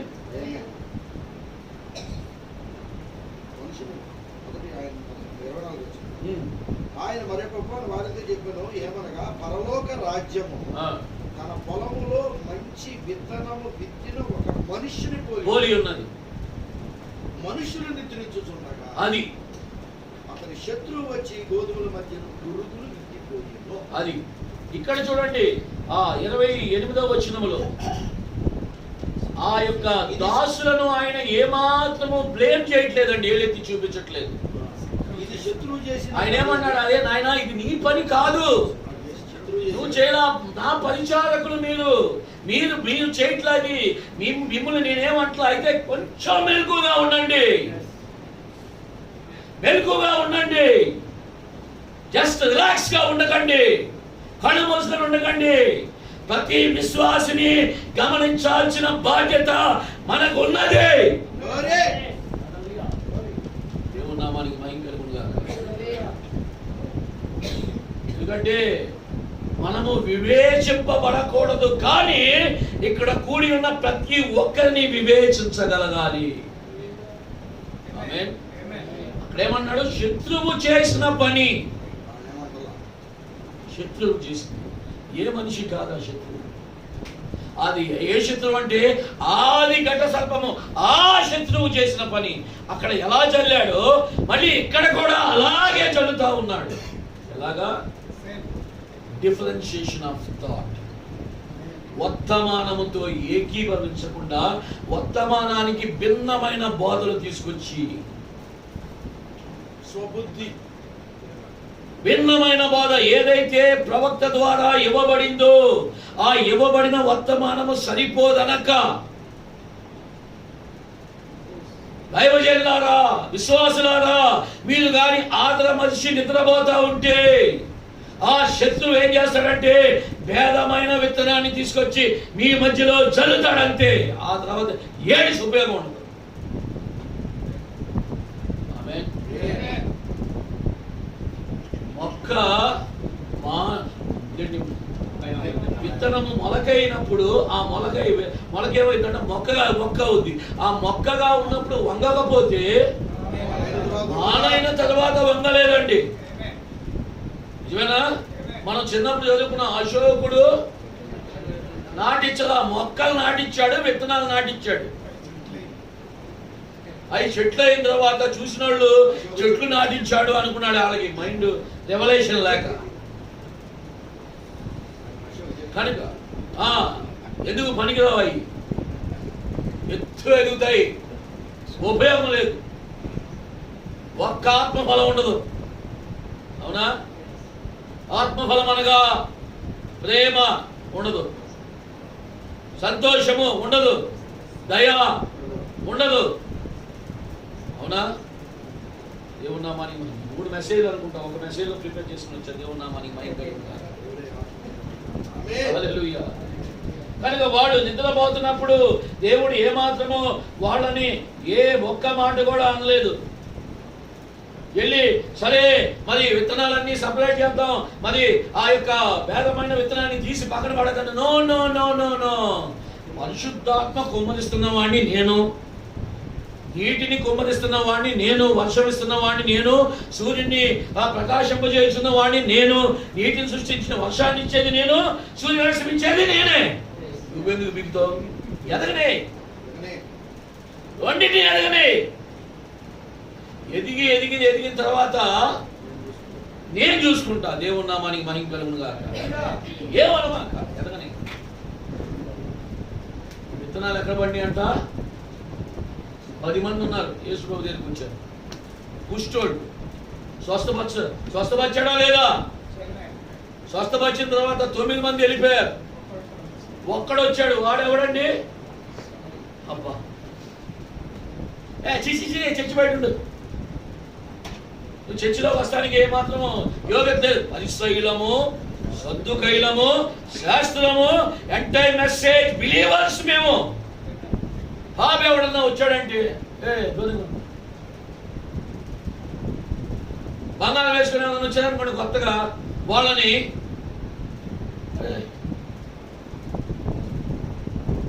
నువ్వేంటో 10 సంవత్సరాల క్రితం అర్థం చేసుకుంటున్నారా? దేవుని నామానికి మహిమ కలుగును గాక. కనుక దేవుడు ఆయన ఇచ్చాడు, ఆయన మొలిపిస్తున్నాడు, ఆయనే పోషిస్తున్నాడు, ఆయనే పెంచుతున్నాడు. ఎండ్ ఆఫ్ ది టైంలో ఏదేదో బయటపడు. ఆమేన్. నువ్వు నిద్రపోయావు కాబట్టి ఇంకా నిద్రపో. నువ్వు నిద్రపోయినప్పుడు ఆ శత్రువు చెప్తాడు కాబట్టి ఇప్పుడు నువ్వేం కదా మాకు నువ్వు రెస్ట్ తీసుకో, రిలాక్స్ అయిపో. జరగని ముందే ఉండాలి అది. ఆమేన్. కాకపోతే నీ యొక్క పాజిటివ్ నెగిటివ్ లేకపోతే పాజిటివ్కి బలి వెలుగుద్దా? నువ్వు విశ్వాసం అనేది ఎలా తెలుసుద్దండి? నిన్ను బాధ పెట్టే అవిశ్వాసం, నటన విశ్వాసం లేకుండా ఉంటే అందరూ విశ్వాసులు. ఇక్కడ ప్రాబ్లం ఏముంది? అర్థమవుతుందండి? నీకు పెయిన్ కలగాలంటే ప్రవక్త మాట చెప్తున్నాడు అద్భుతంగా. ఏమనంటే అవిశ్వాసులు సంఘానికి అవసరం అన్నాడు. ప్రవక్త ఏంటి ఇలా చెప్తున్నాడు అనుకున్నా నేను. ఎందుకంటే అవిశ్వాసులు సంఘానికి ఎందుకు అవసరం అంటే ఆ సందా పెట్టి ఖజానాకే అంతేనా వస్తారు. అవిశ్వాస అంట 500 తీసి విశ్వాస డబ్బులు ఏమన్నా చూసి ఇలా తొడుగుకొని ఒక రూపాయి బిళ్ళ వేస్తాడు తీసుకొచ్చి. అవునా? విశ్వాస స్వభావం ఏంటంటే అన్ని ఇచ్చేస్తాం అలవాటు కదా, ఏం మిగలవు. నిజమేనండి? ఆ పేద విధవరాలు ఉందా లేదా? ఏం మిగలలా ఉన్నదేసింది. ఒకడు 10,000 రూపాయలు పెట్టుకొని 2,000 రూపాయల నోటు తీశాడు. దేవుని నామానికి మహిమ కలుగును గాక. ఒకసారి నా మనసు నేను కానికాసని గద్దించింది. అప్పటి నుంచి నేను అనుకున్నా, ప్రభువా పర్సులో పెద్ద నోటు ఏది ఉంటే అదే వేస్తా.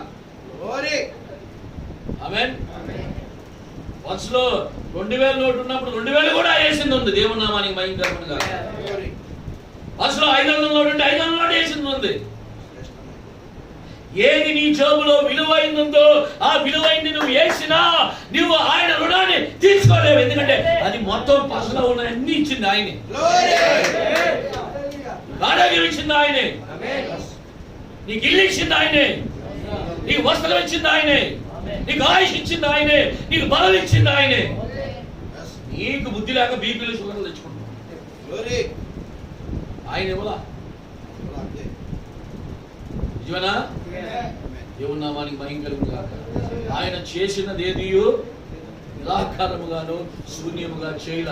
ఆ దుష్టుడు వచ్చిన తర్వాత నిరాకారంగా శూన్యముగా అయ్యాకే ఆయన లోగోస్ లాగా వచ్చాడు బయటికి. దేవుని నామానికి మహిమ కలుగును గాక. ఆయన రంగం మీదకి రావాల్సి వచ్చింది. ఆయన ఎప్పుడైతే రంగం మీదకి వచ్చాడో అప్పుడు రీక్రియేషన్ స్టార్ట్ అయింది. దేవుని నామానికి మహిమ కలుగును గాక. అవునా?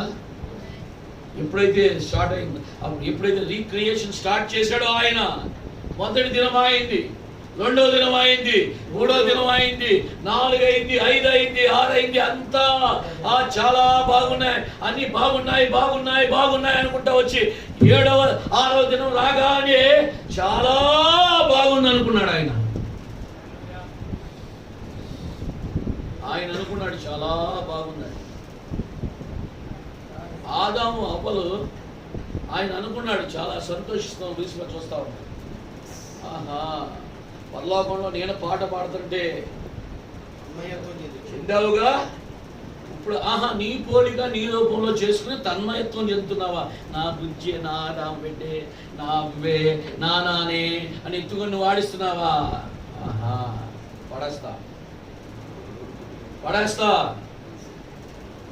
ఆదాము అవ్వల్ని దేవుడు ఎందుకు అనుమతించాడంటే ఆయన మనలాగా వచ్చి మనతో ఒకటై మనలాగా ఆయన శ్రమలను శోధనలను నీవు దేవుడు అయ్యా, నీకేంటి, నీకేం ప్రాబ్లమ్స్ లేవు అని నువ్వు అనుకున్నా ఉండటానికి.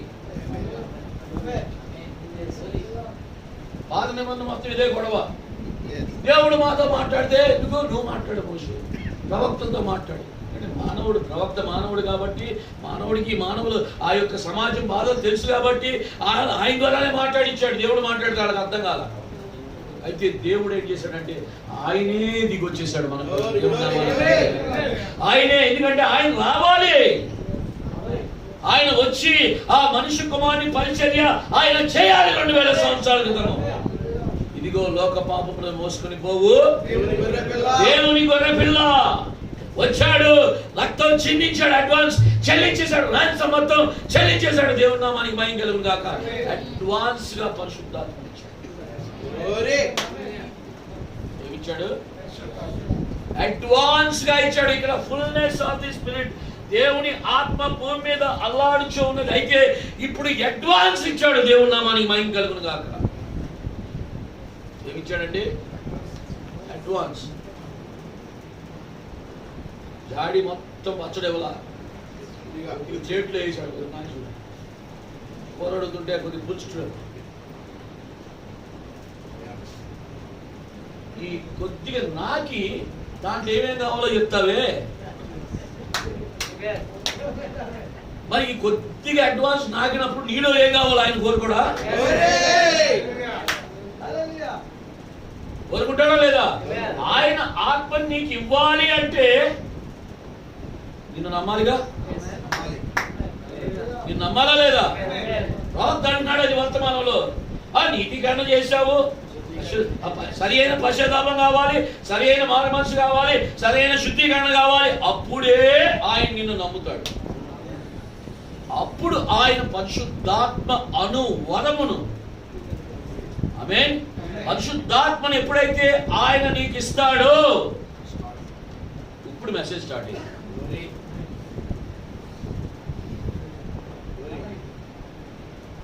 ఏమన్నా మనకి మైక్ కలుగుతుంది కాదు.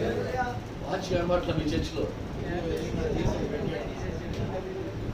ఏమని స్తోత్రం కలుగుతుంది కాదు. నిత్యత్వంలో వెళ్ళిపోయినట్టు చర్చిలో వాచ్ లేకపోతే నిత్యత్వంలో ఉన్నట్టే. ఆమేన్. అంటే మిలీనియంలో కాదండి, నేను నిత్యత్వం ఎందుకంటే మిలీనియం కాదు, అది దేవుని నామానికి మహిమ కలుగును గాక. వెళ్దామా పరలోక స్థలాల్లోకి? వెళ్దామా? ముగిచేద్దామా?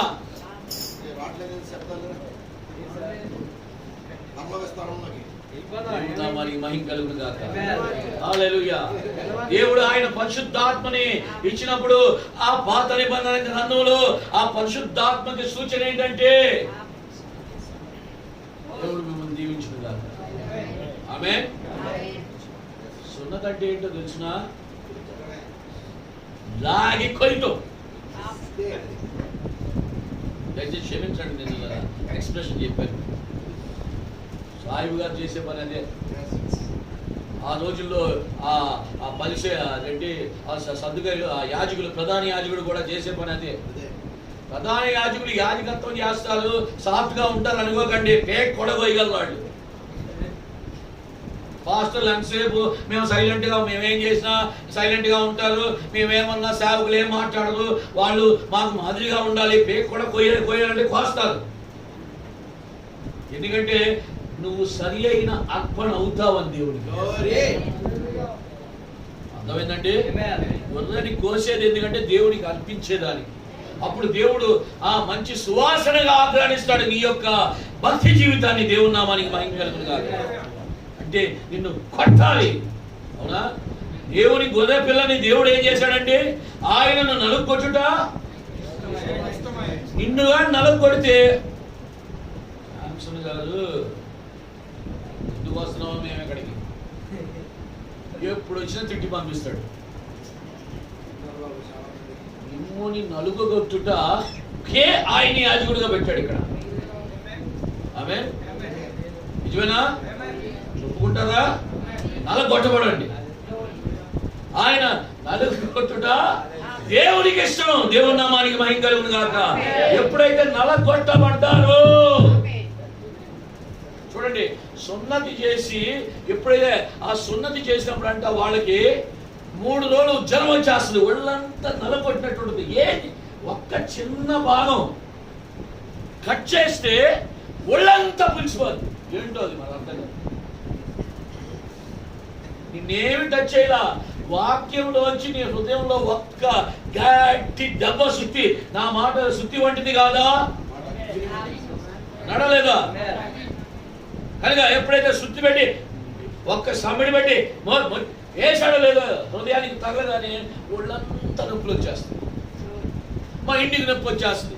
2వ వారం ఆలోచించి పాస్టర్ గారు నా మీద పాపం కాదు, ఆయన ప్రేమించి వారిని గద్దించి శిక్షిస్తున్నారు. అది ఆయన చేసి తండ్రి చేయి శిక్షను తృణీకరింపకు లోబడిన వాడు జ్ఞానము కలిగిన కుమారుడు. దేవుని నామానికి మహిమ కలుగును గాక. కనుక చూడండి ఏమన్నాడు, ఆ సున్నతి అనేది పరిశుద్ధాత్మకు సూచన పాత నిబంధనలో. అయితే కొత్త నిబంధనలో వచ్చేసరికి దాన్ని ఏమన్నాడంటే ప్రవక్త, ఇశ్రాయేలు సంఘం అనే వర్తమానం 1953వ సంవత్సరంలో ప్రవక్త ప్రసంగించింది. 148వ పేరాలో ప్రవక్త ఏం చెప్తున్నాడంటే, పరిశుద్ధాత్మ నీకు ఆయన సూచనగా ఇచ్చి ఉన్నాడు. ఆమేన్. ఏంటంట అది ఏమన్నాడంటే ప్రవక్త, it is the sign of acceptance by God. దేవుడు నిన్ను అంగీకరించాడు అనే దాని యొక్క సూచన.